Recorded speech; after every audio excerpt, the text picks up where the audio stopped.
आपका हमारे YouTube channel the repeaters में स्वागत है। मेरा नाम अनिल यादव है और प्रेजेंटली मैं इनकम टैक्स इंस्पेक्टर की पोस्ट पर हूँ। NCERT based geography lecture series में आज हम पढ़ेंगे चैप्टर नंबर 3, जिसका नाम है ड्रेनेज सिस्टम ऑफ इंडिया। इस वीडियो में हम आज हमारे इंडिया के जो रिवर सिस्टम है उनके बारे में डिटेल में पढ़ेंगे। तो चलिए इस वीडियो में हम बात करेंगे कि जो हमारे भारत का जो ड्रेनेज सिस्टम है या जो अपवाह तंत्र है उसकी।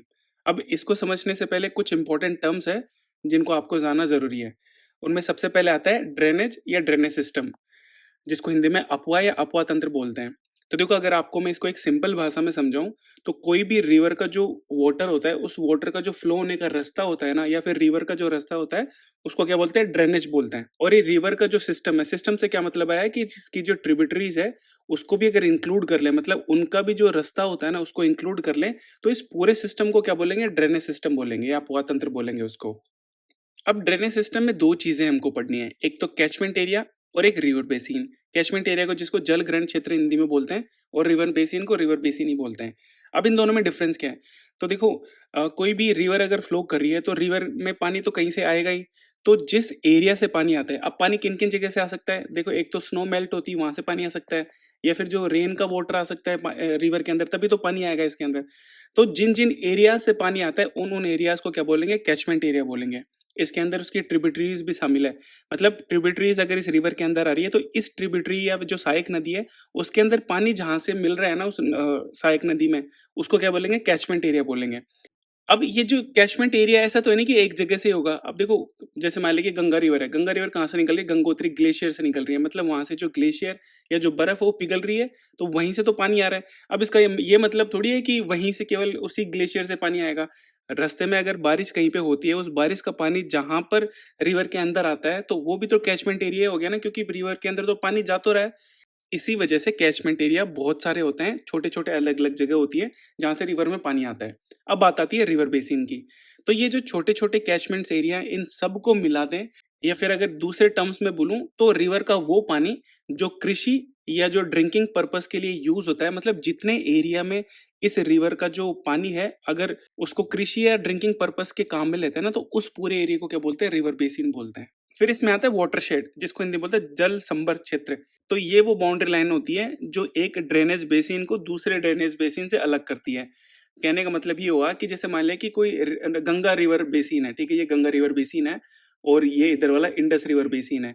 तो जो चीज इन दोनों को अलग करती है ना, उसी को क्या बोलते हैं? वाटरशेड बोलते हैं। मतलब दो रिवर बेसिन को जो चीज अलग करती है उसको वाटरशेड बोलते हैं। फॉर एग्जाम्पल, कि जो गंगा रिवर बेसिन है और जो अपना नर्मदा रिवर बेसिन है, उसको अलग कौन करता है?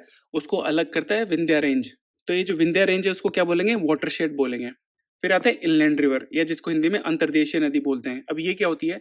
तो देखो, वो रिवर जिसका पानी ओशन तक नहीं पहुंच पाता है। मतलब यूजुअली जो रिवर्स है वो क्या होती है? महासागर में जाके या किसी समुद्र में जाके गिरती हैं, ठीक है। लेकिन कुछ नदियां ऐसी भी होती है कि जो समुद्र में जाकर नहीं गिरकर बीच में खत्म हो जाती है, तो उन नदी को क्या बोलते हैं? इनलैंड रिवर बोलते हैं। मतलब जिनका पानी समुद्र तक नहीं पहुंच पाता है। फिर आता है एस्चुरी। अब देखो, यहाँ पे दो चीजें हैं, एक तो एस्चुरी जिसको मोहाना बोलते हैं, और फिर आता है डेल्टा, इसको हिंदी में भी डेल्टा ही बोलते हैं। इन दोनों में डिफरेंस क्या होता है? यूजुअली क्या होता है, डेल्टा किसको बोलते हैं कि कोई भी रिवर है, ठीक है, वो लंबा डिस्टेंस ट्रेवल करती है तो उसकी क्या जो स्पीड है ना, अब जैसे गंगा है, गंगा हाइट से आती है, गंगोत्री ग्लेशियर से आती है, तो उसकी स्पीड क्या है? यहाँ पर ज्यादा होती है। अब यहाँ पर ज्यादा होगी, लेकिन धीरे धीरे जब वो प्लेन्स में आएगी तो जो रिवर की स्पीड है ना वो बहुत स्लो हो जाएगी। और जब ये महासागर में गिरेगी तो जो इसकी स्पीड है ना बहुत ही ज्यादा स्लो हो जाएगी। अब इसकी स्पीड का स्लो होने से क्या होगा? तो देखो, स्पीड जब स्लो होगी ना तो यहाँ पर जो रिवर के साथ में जो कंकड़ पत्थर या मिट्टी आती है ना, वो यहीं पर रुक जाती है, क्योंकि वो थोड़ा वजन में भारी होती है ना। तो जब स्पीड बहुत ज्यादा स्लो हो जाएगी तो वो जो कंकड़ पत्थर है वो यहीं पे जमा हो जाएंगे।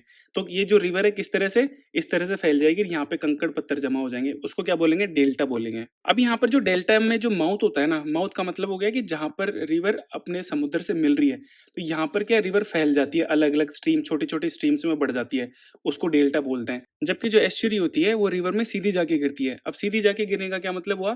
कि इनके जो माउथ होता है ना, उनके जो एज बिल्कुल शार्प होता है, यहाँ पर इसकी तरह अलग अलग स्ट्रीम्स में नहीं बढ़ती है, वो सीधी जाके गिरती है, उसको क्या बोलते हैं? एस्चुरी बोलते हैं। इसका एग्जाम्पल क्या है? जैसे नर्मदा और ताप्ती। अब यहाँ पर हमको दो टाइप की रिवर्स को पढ़ना है। एक तो होती है सीक्वेंट रिवर्स, जिसको हिंदी में अनुवर्तीय धाराएं बोलते हैं। दूसरी होती है इनसीक्वेंट रिवर, जिनको अनुगामी नदी बोलते हैं। तो वो रिवर जो किसी स्लोप की वजह से बहे उनको सीक्वेंट या अनुवर्तीय नदियां बोलते हैं। For example Indian peninsular river, मतलब जो भारत के जो प्रायद्वीपीय हिस्सा है नीचे वाला, इसकी जो नदियां हैं वो कौन सी रिवर है, सीक्वेंट रिवर है। क्यों? क्योंकि देखो भारत का जो पेनिनसुलर पार्ट है उसका जो वेस्टर्न साइड है ना वो हाइट में ऊपर है, और ये जो ईस्टर्न कोस्ट है वो हाइट में नीचे है। इस वजह से जो स्लोप बनता है किस किस तरफ बनता है, वेस्ट टू ईस्ट की तरफ स्लोप बनता है, और जो पेनिनसुलर की नदियां ना वो इसी स्लोप की वजह से बहती है इस तरफ। फिर आता है इनसीक्वेंट रिवर, या जिनको अनुगामी नदी बोलते हैं। तो वो नदियां जो किसी स्लोप की वजह से न बहकर माउंटेन्स को कट कर कर बहती है ना, उनको इनसीक्वेंट रिवर कहते हैं। For example Himalayan reverse. तो जो हिमालयन रिवर्स है ना वो माउंटेन को कट करके गॉर्ज बनाएंगी, और गॉर्ज बना के वो बहेंगी, तो उनको क्या बोलते हैं, इनसीक्वेंट रिवर बोलते हैं। अब यहाँ पे गॉर्ज का क्या मतलब हुआ, तो अगर कोई नदी किसी पर्वत को काट कर अपना रास्ता बनाती है उनको क्या बोलते हैं, गॉर्ज बोलते हैं। ठीक है, तो ऐसी रिवर को क्या बोलेंगे, इनसीक्वेंट रिवर या अनुगामी नदी बोलेंगे। फिर आता है एंटीसीडेंट रिवर। अब ये इंपॉर्टेंट है। इंपॉर्टेंट क्यों है, क्योंकि इसको लेकर सीजीएल 24 में एक कंट्रोवर्शियल क्वेश्चन आया था, जिसको मैं भी आपको आगे बताऊंगा। और इसको हिंदी में क्या बोलते हैं, पूर्ववर्ती नदी। अब देखो ये पूर्ववर्ती नदी की वजह से बहुत सारे लोगों ने इस क्वेश्चन को गलत कर दिया था। उनको लगा कि पूर्ववर्ती नदी का मतलब ये हो गया कि वो नदी जो पूर्व की ओर बह रही है, मतलब जो ईस्ट की तरफ बह रही है। ठीक है, तो इसकी वजह से लोगों ने बहुत सारे क्वेश्चन गलत कर दिए थे। तो इसका मतलब ये नहीं होता है। तो क्या मतलब होता है, तो एंटीसीडेंट रिवर उन रिवर्स को बोलते हैं जो किसी माउंटेन के बनने से पहले एग्जिस्ट करती हो। कहने का मतलब ये हुआ कि पहले कोई रिवर थी, ठीक है, वो रिवर यहाँ पर बनी, उस रिवर के बनने के बाद में यहाँ पे माउंटेन्स बने, तो ऐसी रिवर को क्या बोलेंगे, एंटीसीडेंट रिवर बोलेंगे ऐसी रिवर्स को। एग्जाम्पल के तौर पर कि जो मानसरोवर लेक है वो हिमालय के बनने से पहले वहां पर एग्जिस्ट करती थी। इसी वजह से जो रिवर यहाँ से निकली, मतलब मानसरोवर लेक से निकली, उनको क्या बोलते हैं, एंटीसीडेंट रिवर बोलते हैं। और यहाँ से तीन रिवर्स निकलती है, कौन कौन सी, एक तो निकलती है इंडस रिवर, एक निकलती है ब्रह्मपुत्र रिवर, और तीसरी निकलती है सतलज रिवर। तो यहाँ पर ब्रह्मपुत्र, सतलज और इंडस, ये तीनों की तीनों कैसी है, एंटीसीडेंट रिवर है। इसके अलावा कोसी भी और एक सुबनसिरी, ये दोनों एग्जाम्पल आपको ध्यान रखने हैं, ये दोनों भी किसके, एंटीसीडेंट रिवर के एग्जाम्पल है। अब बात करते हैं सीजीएल 24 में जो कंट्रोवर्शियल क्वेश्चन था उसकी। अब देखो इसमें क्वेश्चन क्या था कि इनमें से कौन सी एंटीसीडेंट रिवर नहीं है, और उसके ऑप्शंस क्या क्या थे, एक तो इंडस था, एक कोसी था, एक यमुना था, और एक हमारी गंगा थी। तो इसका जो आंसर था वो गंगा दिया था एसएससी ने, लेकिन फिर बाद में चेंज कर दिया था और उसको सबको फुल मार्क्स दे दिए थे। क्यों? क्योंकि यहाँ पर यमुना भी एंटीसीडेंट रिवर नहीं है और गंगा भी एंटीसीडेंट रिवर नहीं है। ठीक है, तो यहाँ पर आपको केवल 5 नाम याद रखने हैं, एक तो ब्रह्मपुत्र, एक सतलज, एक कोसी, एक सुबनसिरी और एक इंडस। फिर आता है पेरेनियल रिवर्स, जिसको हिंदी में बोलते हैं बारहमासी नदियां बोलते हैं। अब ऐसी नदियां जिसके अंदर 12 महीने पानी रहता हो, उन नदी को क्या बोलते हैं, पेरेनियल रिवर्स बोलते हैं। इसका एग्जाम्पल क्या हुआ, इसका एग्जाम्पल हुआ कावेरी रिवर। अब कावेरी रिवर में 12 महीने पानी क्यों रहता है, इसके पीछे भी रीजन है। देखो ये हमारा पेनिनसुलर रीजन है, ठीक है, यहाँ पर बहुत सारी नदियां बहती है, जैसे गोदावरी हो गया, फिर कृष्णा आती है, फिर आती है कावेरी। अब ये नदियां पेरेनियल रिवर्स नहीं है, जबकि ये वाली पेरेनियल रिवर है। क्यों? देखो होता क्या है कि इन नदियों में पानी कैसे आएगा, इन नदियों में जो पानी आता है वो आता है मानसून की वजह से। और यहाँ पर कौन कौन से मानसून होते हैं, यहाँ पर दो टाइप के मानसून होते हैं हमारे। एक तो जो साउथ वेस्ट मानसून, जो इस तरफ से जो मानसून आता है, जो अभी के टाइम चल रहा है, ठीक है, वहां पर यहाँ बारिश होती है और इन नदियों में पानी बहता है। और एक दूसरा आता है रिट्रीटिंग मानसून। रिट्रीटिंग मानसून कहाँ पर बारिश करता है, वो करता है कोरोमंडल कोस्ट के ऊपर, जो तमिलनाडु का जो रीजन है वहां पर वो बारिश करता है, और वो करता है सर्दियों के अंदर। तो देखो क्या होता है कि गर्मियों के अंदर तो इन रिवर्स में जो कावेरी और जो कृष्णा या फिर महानदी है, इनमें पानी रहता है साउथ वेस्ट मानसून की वजह से। लेकिन यहाँ पर सर्दियों में कोई बारिश ही नहीं होती है। अब यहाँ पे सर्दियों में कोई बारिश नहीं होगी तो यहाँ पर पानी नहीं रहेगा, जबकि कावेरी जो रिवर है उसके अंदर साउथ वेस्ट मानसून की वजह से गर्मियों में पानी रहता है, और जो रिट्रीटिंग मानसून होता है उसकी वजह से यहाँ पर सर्दियों में भी पानी रहता है इस रिवर के अंदर। इसी वजह से जो कावेरी रिवर है वो कैसी रिवर है, पेरेनियल रिवर है। फिर आती है इफेमेरल रिवर, जिसको बोलते हैं अल्पकालिक नदियां, या फिर ऐसी नदियां जो केवल रेनी सीजन के अंदर ही जिनके अंदर पानी होता है उनको अल्पकालिक नदियां बोलते हैं। For example Mahanadi, Godavari, Krishna. फिर आता है ट्रिब्यूटरीज, या जिसको हिंदी में बोलते हैं सहायक नदियां। तो ये वो रिवर होती हैं जिनका पानी किसी समुद्र में नहीं गिरकर किसी अदर रिवर में गिरता है, उनको ट्रिब्यूटरीज बोलते हैं या सहायक नदियां बोलते हैं। मतलब ये जो रिवर्स है ना, इनका पानी समुद्र में नहीं गिरकर इस किसी दूसरी रिवर में गिरता है, उनको सहायक नदियां बोलेंगे। फिर आते हैं डिस्ट्रीब्यूटरी। अब वो नदी जो दो हिस्सों में बढ़ जाए, जैसे कि गंगा रिवर। अब गंगा रिवर क्या है कि जो फरक्का नाम की जगह है ना, वहां पर दो हिस्सों में बढ़ जाती है। एक तो बांग्लादेश में चली जाती है जिसको पद्मा रिवर बोलते हैं, और दूसरी इधर आ जाती है कौन सी, भागीरथी या हुगली नदी, जिसको ऊपर के साइड में भागीरथी बोलते हैं और नीचे की तरफ उसको हुगली रिवर बोलते हैं। तो ये इसका एक एग्जाम्पल हो गया। फिर आता है कुछ इंपॉर्टेंट ड्रेनेज पैटर्न्स हैं। ड्रेनेज पैटर्न्स का क्या मतलब हुआ कि जो नदी है वो जिस तरह से बहती है ना, उसके कुछ पैटर्न्स हैं, जिसमें पहला आता है डेंड्रिटिक या वृक्षीय। अब देखो नाम से पता चल रहा है, वृक्षीय मतलब कि वो ड्रेनेज पैटर्न का मतलब मैंने क्या बताया था कि अगर कोई रिवर को जो रास्ता होता है उसको ड्रेनेज पैटर्न बोलते हैं। तो जो रिवर का जो फ्लो होने का जो रास्ता होता है वो किसी जो एक पेड़ होता है उसकी ब्रांचेस की तरह हमें दिखे तो उसको डेंड्रिटिक या वृक्षीय पैटर्न बोलते हैं। देखो यहाँ पर दिखा रखा है मैंने फोटो के अंदर भी कि जो रिवर है किस तरह से फ्लो कर रही है। रिवर यहाँ से आ रही है ऊपर पहाड़ों से और आके यहाँ पर मिल रही है, तो ये जो ट्री की ब्रांचेस की तरह लगता है, तो ऐसे पैटर्न को डेंड्रिटिक पैटर्न बोलते हैं। फिर दूसरा आता है रेडियल। अब देखो रेडियल का क्या मतलब हो गया, रेडियस हो गया, मतलब जो रेडियस होती है उसके चारों तरफ से ऐसे निकले तो उसको क्या बोलते हैं, रेडियल पैटर्न बोलते हैं। जैसे कि भी कोई ऊंचा पहाड़ है या जो हिमनद है वहां से बर्फ पिघलकर अलग अलग दिशाओं में जाएगी, तो ऐसे पैटर्न को क्या बोलेंगे, रेडियल पैटर्न बोलेंगे। इसका एग्जाम्पल क्या है, अमरकंटक जो रेंज होती है वहां से रिवर्स निकलती है। तो देखो अमरकंटक जो प्लेटी होती है वहां से 3 रिवर्स निकलती हैं। एक तो नर्मदा इधर जाती है सोन्स नॉर्थ की तरफ, और इधर कौन सी जाती है, वो जाती है महानदी। ठीक है, तो 3 रिवर निकलती हैं। और अगर मैं इसके जो डेंडेटिक पैटर्न है उसका एग्जांपल की बात करूं, तो जो नॉर्दर्न प्लेन्स के अंदर जो रिवर्स बहती है कौन कौन सी बहती है, इंडस, गंगा और ब्रह्मपुत्र। ठीक है, वो इसका एग्जाम्पल्स हैं। और रेडियल का एग्जाम्पल कौन कौन सी है, नर्मदा है, सोन है, ये इसके एग्जाम्पल्स हो गए। फिर थर्ड आता है ट्रेलिस, या जिसको हिंदी में बोलते हैं जालीदार। अब ये कौन सा पैटर्न हुआ, तो देखो यहाँ पर इसमें दिखा रखा है कि वो पैटर्न जिसके अंदर जो प्राइमरी, ये तो रिवर हो गया, और इसके अंदर जो प्राइमरी जो ट्रिब्यूटरीज होती है वो तो इसके पैरेलल चले, और इसके अलावा जो अदर ट्रिब्यूटरीज है जो छोटी छोटी वो इसके राइट एंगल पर आकर मिले। For example Ganga. अब देखो गंगा कैसे फ्लो करती है, गंगा इस तरह से फ्लो करती है। ठीक है, यहाँ से हरिद्वार से निकलती है, मतलब हरिद्वार के प्लेन में आती है, उससे पहले वो अलकनंदा और भागीरथी के रूप में जानी जाती है। तो यहाँ से फ्लो करती है, इस तरफ से जाकर यहाँ पे बांग्लादेश में गिर जाती है। अब यहाँ पर यमुना इसके पैरेलल चलती हुई इधर आती है। इसके अलावा जो घाघरा हो गया, गोमती हो गई, या फिर रामगंगा हो गई, ये सारी कैसे मिलती है, 90 डिग्री के एंगल पर मिलती है। उनको क्या बोलते हैं, ट्रेलीज बोलते हैं या जालीदार पैटर्न बोलते हैं। फिर आता है सेंट्रीपेटल या केंद्र प्रसारक। अब देखो रेडियल और सेंट्रीपेटल में डिफरेंस क्या है। रेडियल में क्या हो रहा था कि रिवर्स यहाँ से बाहर की ओर निकल रही थी, मतलब किसी माउंटेन से बाहर की ओर निकल रही थी। जबकि जो सेंट्रीपेटल है उसमें क्या होता है कि चारों ओर का जो एरिया होता है ये थोड़ा ऊपर होता है और बीच में गड्ढा टाइप का होता है। तो यहाँ पे जैसे मान ले कोई पहाड़ है, ठीक है, अब पहाड़ होंगे तो पहाड़ से पानी तो निकलेगा, तो पानी यहाँ पर निकल निकल कर यहाँ पर एक जगह इकट्ठा हो जाए, उसको क्या बोलेंगे, सेंट्रीपेटल पैटर्न बोलेंगे। ठीक है, इसका एग्जाम्पल क्या है, लोकटक लेक। जो लोकटक लेक बनी है वो इसी तरीके से बनी है, मतलब उसके चारों ओर हाई माउंटेन्स या फिर थोड़ा ऐसे मान लो कि ऊंची जगह है, और वहां से पानी बह बह के यहाँ पर एक सेंटर में इकट्ठा हो रहा है, तो उसको क्या बोलेंगे, सेंट्रीपेटल पैटर्न बोलेंगे। फिर आता है रेक्टेंगल पैटर्न। अब देखो रेक्टेंगल पैटर्न में जो इस तरह के पैटर्न्स बनते हैं, मतलब जो रिवर जो ट्रिब्यूटरीज होती है वो इस तरह से आकर मिलती है, तो ऐसे पैटर्न को क्या बोलेंगे, रेक्टेंगल पैटर्न्स बोलेंगे। फिर इसमें लास्ट आता है पैरेलल पैटर्न। अब इसमें क्या होता है कि जैसे माउंटेन रेंजेस होती है वो पैरेलल होती हैं, ठीक है, तो यहाँ पर जो रिवर्स बह रही हैं ये पैरेलली बहकर आगे जाकर मिल जाती हैं, तो ऐसे पैटर्न को पैरेलल बोलते हैं। मतलब जो स्ट्रीम्स होती हैं वो पैरेलल फ्लो करती हैं पहले, फिर आगे जाके मिल जाती हैं, तो ऐसे पैटर्न को पैरेलल पैटर्न बोलते हैं। फॉर एग्जाम्पल गोदावरी, कावेरी, कृष्णा, तुंगभद्रा, तो ये इसी का एग्जाम्पल है। अब यहाँ पर मैं दिखाता हूँ कि हमारे जो इंडिया में जो रिवर्स बह रही है मेन मेन वो सारी यहाँ पर।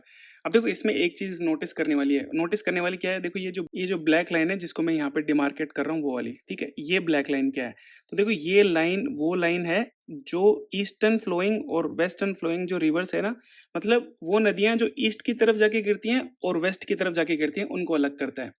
कौन कौन सी रिवर्स हो गई, देखो ये एक तो इंडस रिवर हो गई। इंडस रिवर किधर फ्लो करती है, वो अरेबियन सी में जाके गिरती है, वेस्टर्न फ्लो है उसका। इसके अलावा लूनी नदी आ गई। अब लूनी नदी तो किसी में जाकर गिरती नहीं, ये एक इनलैंड रिवर है, ठीक है, लेकिन फिर भी वेस्ट में फ्लो करती है ये। इसके अलावा साबरमती आ गया, माही आ गया, नर्मदा आ गया, ताप्ती आ गया, तो ये सारे मेन मेन रिवर्स के एग्जाम्पल्स हो गए जो वेस्ट साइड में फ्लो करती हैं। इसके अलावा अगर ईस्टर्न साइड की बात करूं तो देखो यहाँ पर ये ब्रह्मपुत्र रिवर सिस्टम आ गया।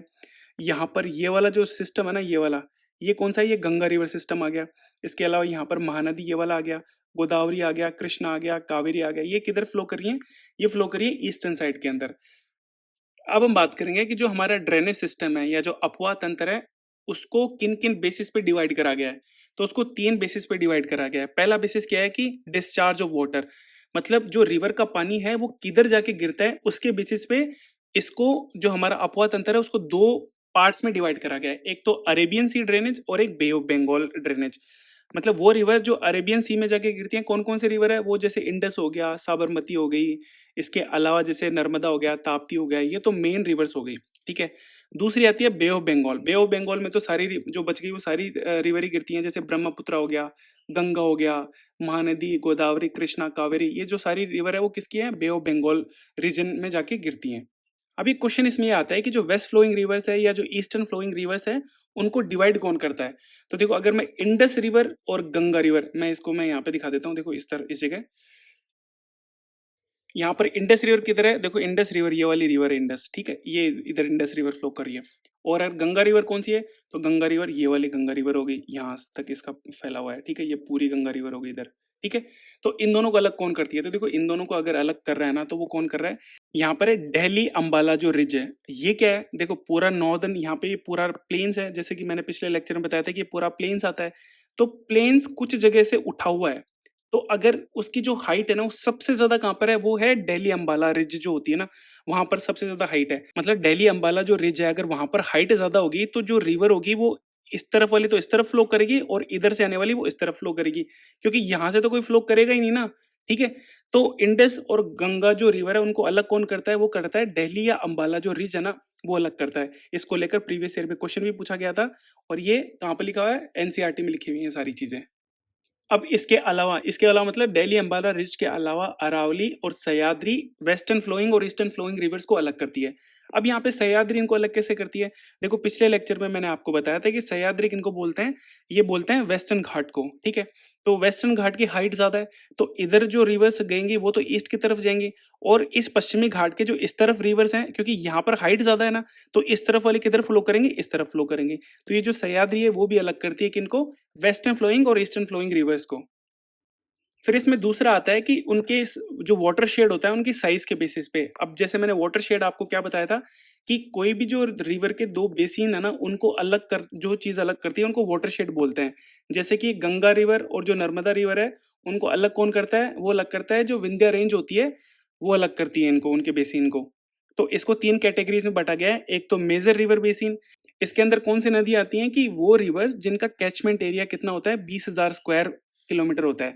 कैचमेंट एरिया मैंने बता ही दिया कि जहां से रिवर के अंदर पानी आता है उसको कैचमेंट एरिया बोलते हैं। तो वो रिवर जिनका कैचमेंट एरिया 20,000 से ज्यादा होता है वो किस में आएंगी, मेजर रिवर बेसिन में आएंगी। तो ऐसी टोटल 14 रिवर्स हैं। अब देखो ये जो 14 है ना, ये याद रखना है, इसके अलावा आपको नाम याद रखने की जरूरत नहीं है, आपको ये याद रखना है कि ऐसी 14 रिवर्स हैं। फिर दूसरा आता है मीडियम रिवर बेसिन। इसके अंदर वो रिवर्स आती है जिनका कैचमेंट एरिया 2,000 से 20,000 स्क्वायर किलोमीटर के बीच में होता है। और ऐसी कितनी रिवर्स हैं, ऐसी 44 रिवर्स हैं। ये इंपॉर्टेंट है, आपको ये जो नंबर है ये ध्यान रखना है। मेजर का क्या मतलब है कि जिनका जो कैचमेंट एरिया वो 20,000 से ज्यादा हो, उसके अंदर 14 रिवर्स आती हैं। और मीडियम के अंदर कौन सी रिवर्स आती है, जिनका कैचमेंट एरिया 2,000 से 20,000 स्क्वायर किलोमीटर के बीच में हो, और ऐसी 44 रिवर्स आती हैं। अब जो बच जाती है, मतलब जिनका जो कैचमेंट एरिया है वो 2,000 से कम होता है, वो किन में आएंगी, माइनर रिवर बेसिन के अंदर आएंगी। ऐसी बहुत सारी रिवर्स हैं, ठीक है, उनका नंबर्स नहीं है, तो आपको ये दो नंबर्स याद रखने हैं। अब इसमें जो थर्ड डिवीजन होता है वो किस बेसिस पे होता है, वो होता है मोड ऑफ ओरिजिन, नेचर और कैरेक्टरिस्टिक के बेसिस पे। अब मोड ऑफ ओरिजिन का क्या मतलब हुआ कि जो रिवर है वो निकली कहाँ से है। तो देखो जो बहुत सारी रिवर्स वो हिमालय से निकलती है, तो उनको हिमालयन रिवर्स कहते हैं। इसके अलावा जो रिवर्स है वो कहाँ से निकलती है, जो पेनिनसुलर पार्ट है वहां से निकलती है। तो यहाँ पर दो कैटेगरीज में बांटा गया है, एक तो हिमालयन ड्रेनेज और दूसरा पेनिनसुलर ड्रेनेज। और ये मोस्ट एक्सेप्टेड क्लासिफिकेशन है किसका, पूरे जो हमारा अपवाद तंत्र है या फिर जो ड्रेनेज सिस्टम है उसका मोस्ट एक्सेप्टेड क्लासिफिकेशन है। कौन सा, ये वाला, मोड ऑफ ओरिजिन के बेसिस पे। और इसी वजह से हम यहाँ पर पढ़ेंगे कि जो हमारे हिमालयन रिवर्स है उनको, और फिर इसके बाद में नंबर आता है जो पेनिनसुलर रिवर्स है उनको। अब पहले इनमें एक बेसिक डिफरेंस देख लेते हैं कि जो हिमालयन रिवर और जो पेनिनसुलर रिवर्स हैं उनमें बेसिक डिफरेंस क्या क्या है। तो देखो इनका ओरिजिन कहाँ से होता है, तो देखो हिमालय रीजन है उनका ओरिजिन हिमालय माउंटेन्स में होता है। और जो पेनिनसुलर रिवर्स है उनका ओरिजिन कहाँ पर होगा, वेस्टर्न घाट से होगा या फिर सेंट्रल हाईलैंड से होगा। तो यहाँ के इनके ओरिजिन हैं। ये टाइप कैसी होती हैं, मोस्टली पेरेनियल्स होती हैं, क्योंकि जो हिमनद है वो तो पिघलेंगे, और पिघलने के साथ साथ में जो बारिश का पानी भी तो इन रिवर्स में आता है, जैसे गंगा हो गया, यमुना हो गया, ब्रह्मपुत्र हो गया। तो ये कैसी है, मोस्टली पेरेनियल रिवर्स है, मतलब पूरे साल इनमें पानी रहता है। जबकि जो पेनिनसुलर रिवर है वो कैसी रहती है, सीजनल रहती है, मतलब उनका बारिश के टाइम, बारिश का जब मौसम रहता है तभी उनके अंदर पानी रहता है। लेकिन इसका एक एक्सेप्शन क्या है, वो है कावेरी रिवर, जिसको मैंने आपको एक्सप्लेन करा। फिर आता है वाटर सोर्स। अब वाटर सोर्स में मैंने बता ही दिया कि हिमालय रिवर्स में किन किन का पानी आएगा, एक तो स्नो मेल्ट होगी वो, इसके अलावा रेनफॉल आएगी। जबकि जो पेनिनसुलर रिवर है उनमें प्राइमरीली क्या होता है, रेनफॉल ही होता है, मतलब रेनफॉल का ही पानी उन रिवर्स में आता है। इनमें अगर मेजर रिवर्स की बात करूँ तो कौन कौन सी आ गई, इंडस आ गई, गंगा आ गई, ब्रह्मपुत्र आ गई, और पेनिनसुलर रिवर में गोदावरी, कृष्णा, नर्मदा, महानदी, ये सारी इसमें आ गई। फिर आता है इनकी डायरेक्शन। अब देखो यूजुअली हिमालय कहाँ है, हिमालय हमारा जैसे ये हमारा भारत है तो हिमालय यहाँ पर है, तो यहाँ से वो रिवर कैसे निकलती है, इस तरफ निकलती है। तो इनका जो डायरेक्शन होता है वो कैसे होता है, साउथवर्ड्स होता है, मतलब नीचे की ओर आती है, वो साउथवर्ड्स होती हैं। जबकि जो पेनिनसुलर रिवर है उनका जो फ्लो ऑफ डायरेक्शन है वो किस तरफ है, वो मोस्टली जो रिवर्स है वो तो ईस्टर्न साइड में फ्लो करती हैं, और कुछ ऐसी हैं जो वेस्ट साइड में फ्लो करती हैं। वो कौन सी है, नर्मदा और ताप्ती, ऐसी रिवर्स हैं दो, मतलब मेनली दो हैं, और भी हैं ऐसी तो। फिर आता है कि जो सिल्ट और जो सैंड होती है, मतलब जो कंकड़ पत्थर अपने साथ में लेकर आती हैं, वो कैसा रहता है इनमें। तो जो हिमालय रिवर्स है उनके अंदर जो जो सिल्ट और जो मिट्टी होती है, फिर जो कंकड़ पत्थर होते हैं वो बहुत ज्यादा होते हैं, इसी वजह से इनके बड़े बड़े डेल्टास होते हैं, जैसे कि सुंदरवन। जबकि जो पेनिनसुलर रिवर्स है उनके अंदर जो सेडिमेंट्स होते हैं वो बहुत कम होते हैं कंपेयर टू हिमालयास, जब इसी वजह से इनके जो डेल्टा होते हैं वो थोड़े से कम बड़े होते हैं, इनकी तरह बड़े नहीं होते हैं। फिर आता है गोर्ज। अब देखो गोर्ज मैंने आपको ऑलरेडी बता दिया कि अगर कोई रिवर किसी पहाड़ को या माउंटेन को काट कर अपना रास्ता बनाती है उनको गोर्ज बोलते हैं। अब यहाँ में हिमालयन जो रिवर्स है वो ज्यादा डीप गोर्ज बनेंगी, क्यों बनेंगी, क्योंकि यहाँ पर पहाड़ी पहाड़ होते हैं जहाँ पे हिमालय में। तो अगर रिवर को अगर वहां से जाना है तो इन पहाड़ों से रास्ता निकालना ही पड़ेगा, तो यहाँ पे डीप गोर्ज बनती हैं। जबकि जो पेनिनसुलर रिवर है वहां पर जो निकलती है वो कहाँ से निकलती है, वेस्टर्न घाट से निकलती है, और इधर इतने माउंटेन्स होते नहीं है, तो यहाँ पर गोर्ज भी कम होंगे। तो यहाँ पर होते हैं लेकिन बहुत कम गोर्जेस होते हैं पेनिनसुलर रिवर्स के अंदर। तो ये तो हो गया इनके बीच में बेसिक डिफरेंस। अब हम बात करेंगे हिमालयन ड्रेनेज सिस्टम की। अब इसमें सबसे पहला क्वेश्चन तो ये आना चाहिए कि भैया यहाँ पर रिवर्स बनी कैसे। तो देखो इसमें जियोलॉजिस्ट जो है उनका ओपिनियन ये है कि जो शिवालिक रेंज है, अब शिवालिक रेंज क्यों, सबसे ऊपर आती है ग्रेटर हिमालय, फिर आता है लेसर हिमालय, और फिर आता है शिवालिक। अब जैसे मैंने आपको बताया कि जो लेसर हिमालय, जो मिडिल हिमालय है, वो क्या टुकड़ों में है, मतलब उसके अलग अलग रेंजेस है, वो कंटिन्यूस नहीं है। और इन तीनों में अगर कोई जो रेंज है वो सबसे कंटिन्यूस है तो वो कौन सी है, वो है शिवालिक। तो यहाँ पर इनके बीच में जो पानी इकट्ठा होगा वो सबसे ज्यादा कहाँ पर इकट्ठा होगा, शिवालिक में होगा, क्योंकि यहाँ पर क्या है, बिल्कुल कंटिन्यूअस रेंजेस है ये। तो यहाँ पर जो जियोलॉजिस्ट है उनका ओपिनियन ये था कि यहाँ पर एक बहुत बड़ी नदी थी जिसको शिवालिक या इंडो ब्रह्मा रिवर बोला गया, और ये रिवर इतनी बड़ी थी कि जो पूरा हिमालय है ना, मतलब यहाँ से जब हमारे जो जम्मू एंड कश्मीर से शुरू होता है और आसाम तक जो हिमालय जाता है, वहां तक इसका फैलाव था इस नदी का। और ये जो नदी गिरती थी किधर, वो गिरती थी सिंध के अंदर, जो अरेबियन सी है वहां पर जाकर ये पूरी नदी गिरती थी। और ऐसा माना जाता है कि over a period of time ये जो नदी है ना, ये तीन हिस्सों में बट गई। तीन हिस्से कौन कौन से हो गए, एक तो बन गई इंडस रिवर, एक बन गई गंगा रिवर, और एक बन गई ब्रह्मपुत्र रिवर। ये तीनों अलग अलग डिवीजन हो गए इसके।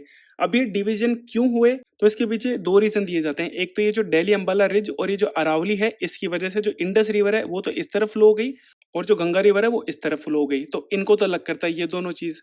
और गंगा और ब्रह्मपुत्र को अलग किसने करा, वो अलग करा गारो राजमहल जो फोल्ट बना है, जिसको माल्डा फोल्ट बोलते हैं, जिसको मैंने पिछले लेक्चर में आपको पूरा डिटेल में एक्सप्लेन करा था कि जब यूरेशियन प्लेट इंडियन प्लेट से टकराई तो यहाँ पर क्या हुआ, फोल्ट बन गया, मतलब गड्ढा बन गया। तो इस गड्ढा बनने की वजह से ये जो गंगा रिवर है और ये जो ब्रह्मपुत्र रिवर है वो दोनों अलग हो गई। तो ये तो हो गया कि हिमालय रिवर्स जो थी वो अलग कैसे हुई। इसके अलावा जो हमारा इंडियन रिवर सिस्टम है वो ईस्टर्न फ्लोइंग है, वेस्टर्न फ्लोइंग है। तो ये जो डिवीजन शेप हुआ वो किन जियोलॉजिकल इवेंट के बेसिस पे हुआ, तो इसको लेकर तीन मेजर जियोलॉजिकल इवेंट्स बताए जाते हैं। सबसे पहली चीज तो है कि जो सब्सिडियंस ऑफ वेस्टर्न फ्लैंक, मतलब जो पश्चिमी जो तट है ना, पश्चिमी तट कौन सा है, ये वाला। तो ये वाला क्या हुआ, ये धस गया पानी के नीचे। अब देखो कोई भी चीज टूटती है ना, मतलब जैसे ये पूरा नहीं धसा, ये इतना सा हिस्सा पानी के नीचे धस गया। अब इससे क्या होगा कि इसको एक एग्जांपल समझे, जैसे मान लेते हैं ये कोई टेबल है। अब टेबल को मैं अगर यहाँ से तोड़ दूं तो ये क्या हिस्सा थोड़ा सा ऊपर हो जाएगा, ये वाला हिस्सा, ये जो पैटर्न है यहाँ पर, ये जो हिस्सा है ये थोड़ा सा ऊपर हो जाएगा। अब ऊपर होने की वजह से यहाँ पर क्या बन गया, एक स्लोप बन गया। स्लोप से क्या हुआ कि इधर वाली रिवर्स तो इधर फ्लो करने लग गई और इधर वाली रिवर इधर फ्लो करने लग गई। तो एक रीजन क्या हुआ कि जो वेस्टर्न फ्लैंक है वो सब्सिडियंस हो गया, मतलब पानी के नीचे धस गया। अब ये पानी के नीचे धसेगा तो यहाँ पर कुछ पोर्शन ऊपर उठेगा ना, तो ये वाला पोर्शन ऊपर उठ गया, जो पश्चिमी घाट वाला रीजन है वो, इसी वजह से यहाँ पर स्लोप बन गया। तो एक तो ये रीजन हो गया। इसके अलावा दूसरा रीजन ये था कि जब हिमालय बन रहा था तो पेनिनसुलर पार्ट का जो नॉर्दर्न हिस्सा है, पेनिनसुलर पार्ट का नॉर्दर्न हिस्सा कौन सा हो गया, देखो ये पेनिनसुलर पार्ट है, इसका जो नॉर्दर्न हिस्सा है ना, ये टूटकर ये भी नीचे धस गया। अब ये नीचे धस गया तो इनका जो स्लोप कैसे बन गया, इस तरफ बन गया, ठीक है।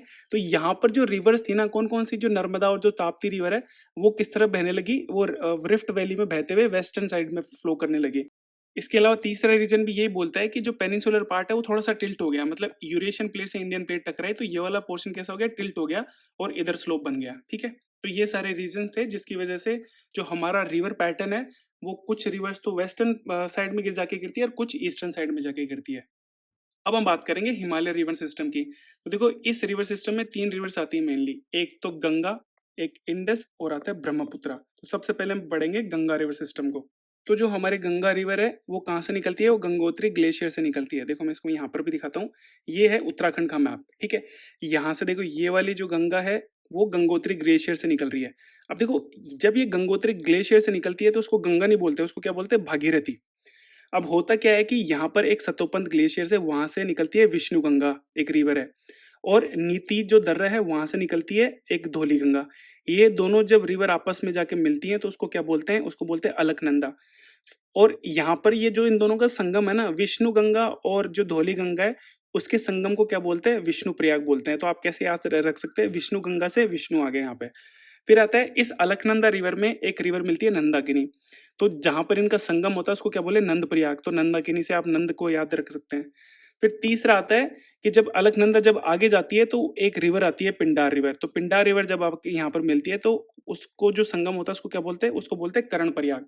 अब इसको याद कैसे रखेंगे कि ये जो पिंडार होती है वो एक ट्राइब होती है जो कि लड़ाकू होती है, और कर्ण कैसे, हमारे महाभारत के जो कर्ण थे वो भी लड़ते थे। तो आप इस तरह से इसको लिंक कर सकते हैं थोड़ा बहुत। फिर केदारनाथ से एक रिवर निकलती है मंदाकिनी, जिसको काली गंगा के नाम से भी जाना जाता है। वो मिलती है अलकनंदा में आके, उसको बोलते हैं रुद्रप्रयाग। और जब ये अलकनंदा और भागीरथी रिवर दोनों मिलती हैं, कहाँ पर मिलती हैं, देवप्रयाग के अंदर मिलती हैं, तब जाके इसको क्या बोला जाता है, गंगा रिवर बोला जाता है। मतलब जब ये रिवर हरिद्वार के जब प्लेन्स होते हैं वहां पर आती है ना, तो उसको क्या बोलते हैं, गंगा रिवर बोलते हैं। अब यहाँ पर क्वेश्चन ये बनता है कि हरिद्वार के बाद में जो हमारे गंगा रिवर है उसकी फ्लो होने की डायरेक्शन किस तरफ है। देखो मैं इसको मैप में भी दिखा देता हूँ। ये भागीरथी रिवर है, ठीक है, और ये वाली रिवर कौन सी, ये है अलकनंदा। ये जब दोनों मिलती हैं तो यहाँ पर इसको क्या बोलते हैं, गंगा बोलते हैं। और ये संगम का क्या नाम है, ये है देवप्रयाग। ठीक है, इसके बाद में देखो ये वाला हरिद्वार रीजन हो गया। तो यहाँ पे किस तरफ फ्लो कर रही है, वो कर रही है नीचे की तरफ, और नीचे की तरफ क्या है, डायरेक्शन साउथ। तो देखो हरिद्वार से निकल के वो साउथ डायरेक्शन मूव करती है, उसके बाद में ये इस तरफ टर्न करती है। तो ये टर्न कौन सा हो गया, नीचे तो अगर साउथ है तो इस तरफ कौन सा हो गया, ईस्ट हो गया। तो ये कौन से डायरेक्शन में मूव करेगी, साउथ ईस्ट डायरेक्शन मूव करेगी। इसके अलावा जब ये जाती है तो इस तरफ ये कौन से डायरेक्शन आ गई, ये ईस्ट डायरेक्शन में आ गई। मतलब पहले ये हरिद्वार में थी तो ये साउथ डायरेक्शन मूव कर रही थी, फिर साउथ ईस्ट में मूव कर रही थी, फिर ये ईस्ट साइड में मूव करती है। और ये ईस्टर्न साइड में कब तक मूव करती है, जब तक इस रिवर के दो डिवीजन नहीं हो जाते, एक तो हुगली रिवर और दूसरी पद्मा रिवर। तो जब तक इसके दो डिवीजन नहीं हो जाते तब तक ये ईस्टर्न साइड में मूव करती है। ठीक है, तो इस तरह आपको इसमें ध्यान रखना है। फिर अगर इसकी लेंथ की बात करें तो लेंथ, ये इंडिया की लॉन्गेस्ट रिवर है। लॉन्गेस्ट रिवर क्यों है, देखो जो ब्रह्मपुत्र है ऐसे तो वो लॉन्गेस्ट है, लेकिन ब्रह्मपुत्र इंडिया में बहती नहीं है। मतलब इसका मोस्ट ऑफ द पोर्शन है वो तिब्बत के अंदर ही बहता है, इंडिया के अंदर तो कुछ हिस्सा ही बहता है इसका, अरुणाचल प्रदेश और आसाम के अंदर। ठीक है, तो अगर इंडिया की बात करें तो इंडिया की सबसे लंबी रिवर कौन सी है, वो है गंगा रिवर, और उसकी लेंथ कितनी है, 2525 किलोमीटर। और ये 5 स्टेट से निकलती है। कौन कौन से स्टेट हो गए, उत्तराखंड, उत्तर प्रदेश, बिहार, वेस्ट बंगाल, और इसका कुछ हिस्सा झारखंड में भी निकलता है। लेकिन आपको देखो यहाँ पर ये लेंथ लिखी हुई है, ये लेंथ आपको याद नहीं करनी है। आपको अगर याद करना है तो आप यूपी का याद रख सकते हैं, और वो है 1450 किलोमीटर। लेकिन आपको ये जो पैटर्न है ना, डिसेंडिंग ऑर्डर या असेंडिंग ऑर्डर, ये आपको ध्यान रखना है। मतलब लेंथ के अकॉर्डिंग अगर हम देखें तो सबसे ज्यादा कौन से स्टेट में बहती है हमारी गंगा, वो बहती है यूपी में, फिर वेस्ट बंगाल में, फिर बिहार में, फिर उत्तराखंड में, और इसका कुछ पोर्शन झारखंड में भी बहता है। तो ये आपको याद रखना है। फिर इसके अलावा जो गंगा रिवर सिस्टम है वो लार्जेस्ट है। अब देखो मैंने आपको क्या बताया था, रिवर सिस्टम क्या होता है कि रिवर सिस्टम के अंदर पूरी जो इसकी ट्रिब्यूटरीज भी है वो भी आते हैं इसके अंदर। तो यहाँ पर जो गंगा रिवर की जो ट्रिब्यूटरीज है, यमुना है, सोन है, ये सारी इसमें आ गई। तो अगर इन सबको मिला दे तो जो सिस्टम बनता है ना रिवर का, वो पूरे भारत का सबसे बड़ा सिस्टम है। ठीक है, अगर मैं इसके बेसिन की बात करूं तो देखो बेसिन मैंने आपको क्या बताया था कि वो एरिया जिसके अंदर रिवर का जो पानी होता है उसको कृषि या फिर जो ड्रिंकिंग पर्पस है उसके लिए यूज किया जाता है, उस एरिया को क्या बोलते हैं, बेसिन एरिया बोलते हैं। और वो कितना है, वो है 8.6 लाख स्क्वायर किलोमीटर, और वो भी किसमें, इंडिया अलोन में। अब आपके दिमाग में क्वेश्चन ये आएगा कि गंगा रिवर तो इंडिया में बहती है, बाहर तो बहती नहीं है। भैया गंगा रिवर तो इंडिया में बहती है, लेकिन इसकी ट्रिब्यूटरीज तो नेपाल से या फिर तिब्बत से आती है। तो उनको हटा के जो अगर बेसिन को अगर काउंट करें तो वो कितना है, 8.6 लाख स्क्वायर किलोमीटर। क्योंकि बेसिन में तो ट्रिब्यूटरीज भी तो आ गई ना, ठीक है? फिर आता है इसके ट्रिब्यूटरीज की बात करते हैं, तो हम देखेंगे लेफ्ट बैंक कौन सी है, राइट बैंक कौन सी है। अब देखो इसमें सबसे पहली चीज तो ये कि लेफ्ट बैंक और राइट बैंक क्या होती है। देखो अगर किसी भी रिवर का फ्लो ऑफ डायरेक्शन ये है तो उसके लिए लेफ्ट तो ये वाला हो जाएगा और ये वाला कौन सा हो जाएगा, राइट हो जाएगा। और अगर किसी रिवर की फ्लो ऑफ डायरेक्शन ये है तो ये वाला हिस्सा कौन सा हो जाएगा, ये तो राइट बैंक हो जाएगा और ये वाला कैसा हो जाएगा, लेफ्ट बैंक हो जाएगा। ठीक है, अगर ये वाली डायरेक्शन है तो उसके लिए लेफ्ट राइट ये वाला हो जाएगा और लेफ्ट ये वाला हो जाएगा। तो इस तरह से लेफ्ट और राइट को देखते हैं। अब देखते हैं इनकी रिवर्स को कि कौन कौन से इसकी ट्रिब्यूटरीज है गंगा रिवर की। अब देखो इसमें सबसे पहले आती है गंगा राम गंगा रिवर, उसके फिर बाद में आती है गोमती रिवर। ठीक है, फिर आती है घाघरा रिवर। अब घाघरा रिवर की भी एक ट्रिब्यूटरी इंपॉर्टेंट है जो हमको पढ़नी है, वो है शारदा रिवर। शारदा रिवर को क्या बोलते हैं, काली रिवर भी बोलते हैं। और ये कहाँ से निकलती है, वो मिलाप ग्लेशियर से निकलती है। और जो घाघरा रिवर है वो कहाँ से निकलती है, वो भारचुंग ग्लेशियर है नेपाल के अंदर, वहां से निकलती है। फिर आती है गंडक रिवर। गंडक रिवर भी कहाँ से निकलती है, वो निकलती है नेपाल से निकलती है। ठीक है, फिर आती है Kosi river. Kosi river 3 stream main stream से बनी होती है, जिसको मैं आगे डिटेल में बताऊंगा, जो कि कहाँ से निकलती है, गोसाई धाम ग्लेशियर है वहां से निकलती है। फिर आती है महानंदा। महानंदा कहाँ से निकलती है, दार्जिलिंग हिल से निकलती है और ये इसकी लास्ट लेफ्ट बैंक ट्रिब्यूटरी है। अगर मैं राइट बैंक ट्रिब्यूटरी की बात करूं तो सबसे पहली आती है यमुना रिवर। ये जो यमुना रिवर है ये कहाँ से निकलती है, यमुनोत्री ग्लेशियर से निकलती है और ये गंगा की सबसे बड़ी ट्रिब्यूटरी है। मतलब सबसे, अगर लेंथ की बात करें तो सबसे लंबी है ये वाली। अगर मैं यमुना की बात करूं तो यमुना की भी 4 इंपॉर्टेंट ट्रिब्यूटरीज है। कौन कौन सी, एक तो चंबल। अगर चंबल की बात करूं तो वो कहाँ से निकलती है, वो निकलती है जानपाओ जो हिल्स है मालवा प्लेट्यू में। मालवा प्लेट्यू कहाँ आता है, ये एमपी के अंदर आता है। ठीक है, तो ये जो चंबल रिवर है एमपी से निकलती है और कौन कौन से स्टेट में जाती है, वो राजस्थान में जाती है, एमपी में जाती है और फिर यूपी में जाके जो इटावा जगह है, ये वाली कौन सी जगह, इटावा यूपी के अंदर, वहां पे जाके यमुना से मिल जाती है। इसके अलावा अगर यमुना की देखें तो यमुना में सिंध आ गया, बेतवा आ गया और केन इसकी ट्रिब्यूटरीज आ गई। ठीक है, और यमुना इसको कहाँ पर मिलती है, वो मिलती है जो प्रयागराज है, इलाहाबाद, वहां पे जाके गंगा को मिलती है। फिर इसके अलावा अगर यमुना रिवर की बात करूं तो और कौन सी लेफ्ट जो राइट बैंक ट्रिब्यूटरी वो कौन सी होगी, एक तो सोन होगी और सोन की ट्रिब्यूटरी कौन सी है, वो है रिहंद। फिर आती है इसकी डिस्ट्रीब्यूटरी। डिस्ट्रीब्यूटरी जैसे मैंने आपको ऑलरेडी बता दिया क्या होता है, कि वो रिवर जो 2 अलग हिस्सों में बढ़ जाए उसको डिस्ट्रीब्यूटरी कहते हैं। तो इस गंगा रिवर के ये कौन सी जगह है, ये है फरक्का नाम की एक जगह है। वहां पर इसके 2 हिस्से हो जाते हैं, एक तो बांग्लादेश में चले जाती है जिसको पद्मा के नाम से जाना जाता है और दूसरी चली जाती है वेस्ट बंगाल के अंदर, जिसमें ऊपर की साइड उस रिवर को भागीरथी बोलते हैं और नीचे की साइड उस रिवर को हुगली रिवर बोलते हैं। और हुगली रिवर की एक और ट्रिब्यूटरी इंपॉर्टेंट है, वो कौन सी है, दामोदर रिवर, जिसको क्या बोलते हैं, सोर ऑफ बंगाल बोलते हैं।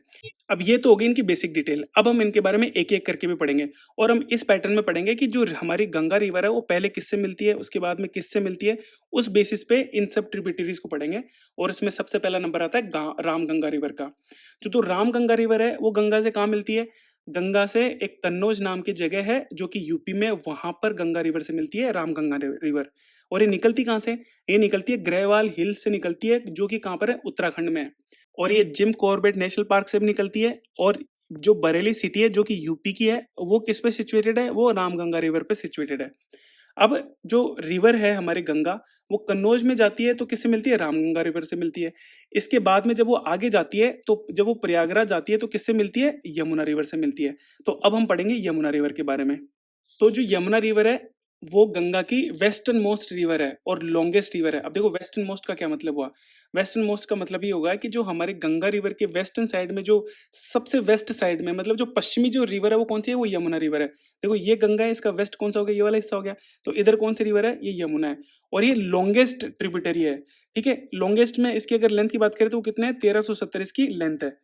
और ये कहाँ से निकलती है, ये यमुनोत्री ग्लेशियर से निकलती है, जो कि बंदरपूछ एक रेंज है किसके अंदर, उत्तराखंड के अंदर, वहां से वो निकलती है। ये गंगा के पैरेलल निकलती है, लॉन्गेस्ट है। और ये चंबल रिवर से कहाँ पर मिलती है, इटावा नाम की जगह यूपी के अंदर। ये इंपॉर्टेंट है, आपको ध्यान रखना है। ठीक है, ये चंबल को इटावा नाम की जगह पर मिलती है। अब इसकी जो राइट बैंक और लेफ्ट बैंक ट्रिब्यूटरीज है उनको देख लेते हैं।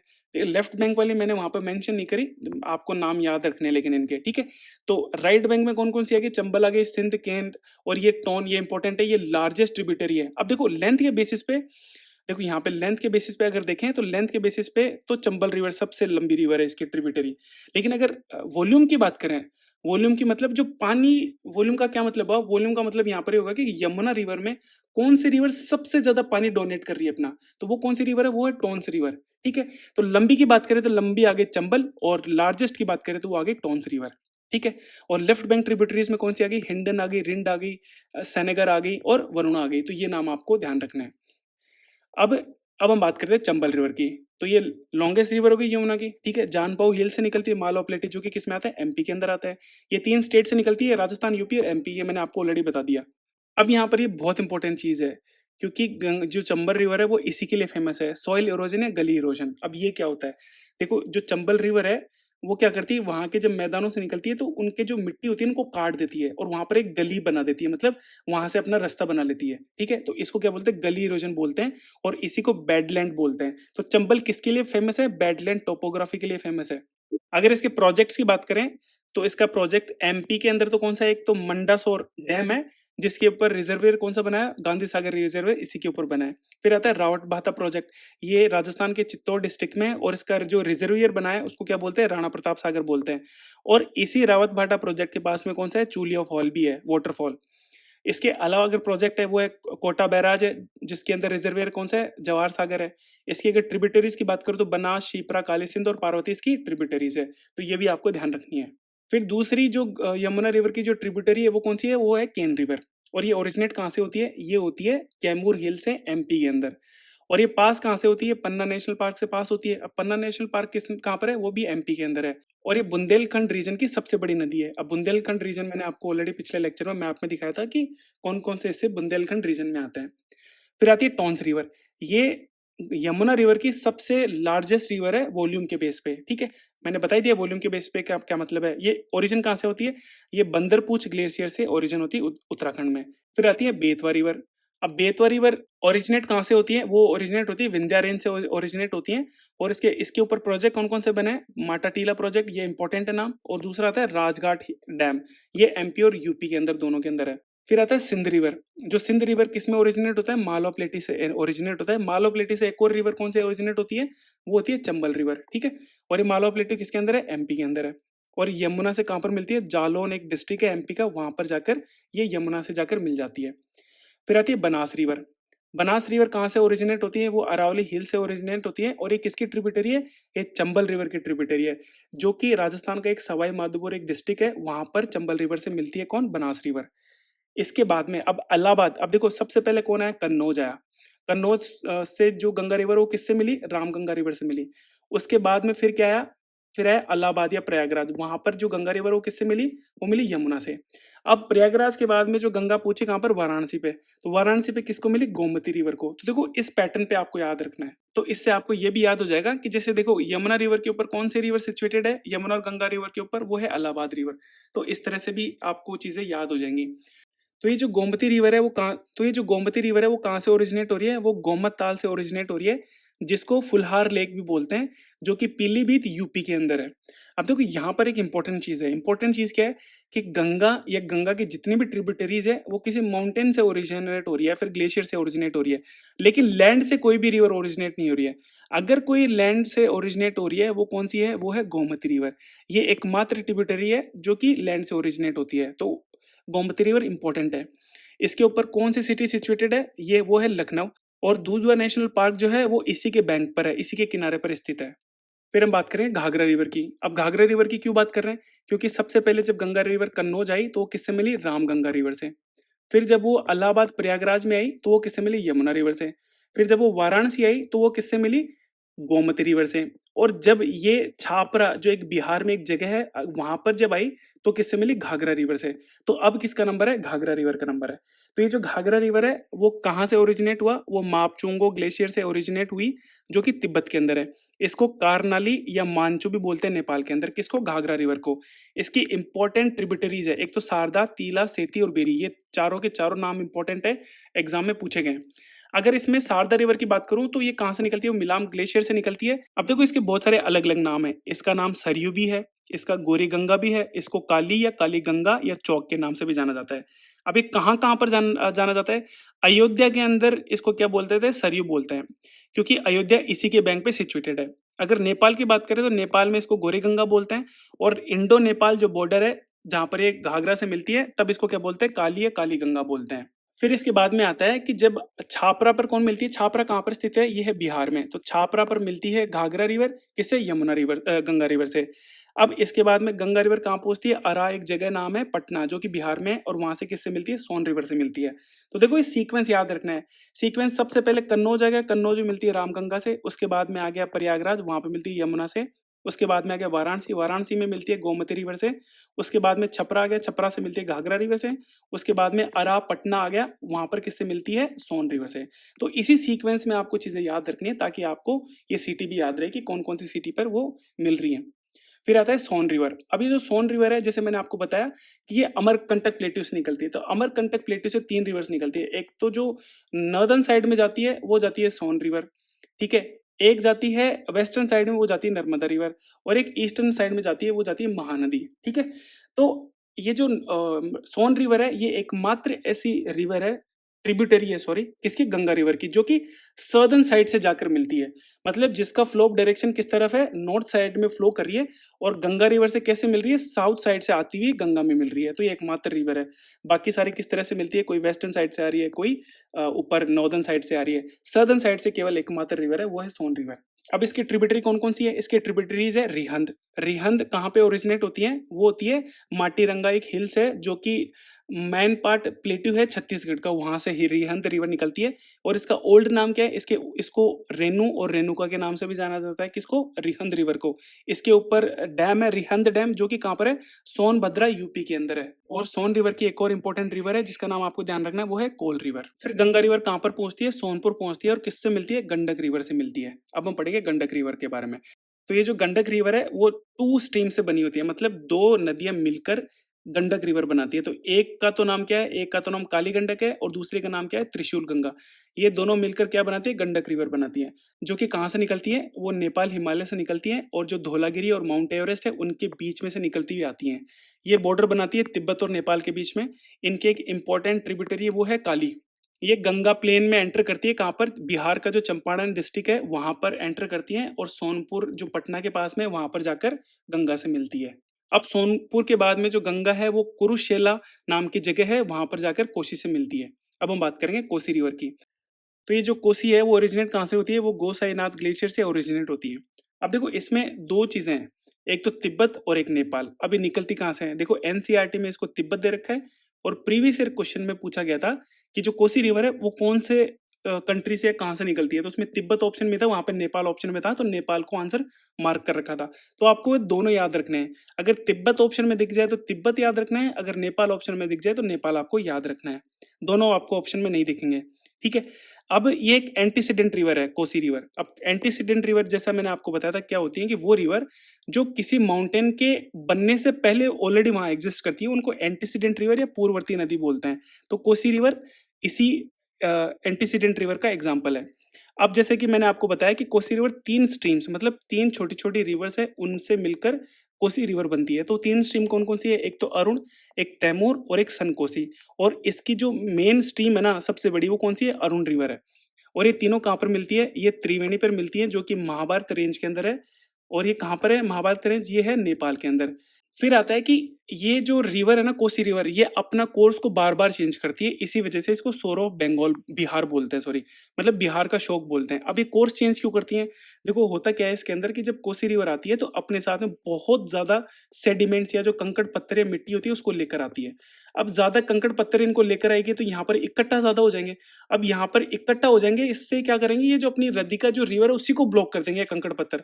अब नदी का रिवर, जो नदी का जो बहाव है, जो रास्ता है, उसी को ब्लॉक कर दिया, तो ये क्या करेगी, रिवर अपना अपना जो रास्ता है उसको चेंज कर लेगी। तो ये जो कोसी रिवर है अपने जो रास्ता है उसको बार बार चेंज करती है, इसी वजह से अलग अलग जगह पर यहाँ पर क्या आती है, फ्लड आती है। अब देखो अगर किसी रिवर का एक ही रास्ता हुआ ना तो वहां पर फ्लड नहीं आएगी, क्योंकि वो रिवर उसी रास्ते से बहेगी। लेकिन अगर ये रिवर है अपने आज यहाँ से रास्ता चेंज कर लिया, थोड़े दिनों बाद में यहाँ से रास्ता चेंज कर लिया, तो इसको जगह तो मिलेगी नहीं, क्योंकि यहाँ पर तो बना बनाया रास्ता है, तो उसमें से उसको काट काट के निकल जाएगी। लेकिन जब नए रास्ते पर जाती है तो वो चारों ओर फैल जाती है, ठीक है, क्योंकि उसके लिए रास्ता तो होता नहीं है। तो यहाँ पर ये बाढ़ लेकर आती है, इसी वजह से इसको सौरव बिहार या बिहार का शौक बोलते हैं। और इसके जो कोर्स को चेंज करने का जो पैटर्न है उसी को क्या बोलते हैं, रिवर कैप्चर या रिवर एलुवेशन बोलते हैं। तो ये भी नाम आपको ध्यान रखना इंपॉर्टेंट है। फिर ये जो गंगा रिवर है गोदावरी घाट में पहुंचती है तो किससे मिलती है, महानंदा रिवर से मिलती है।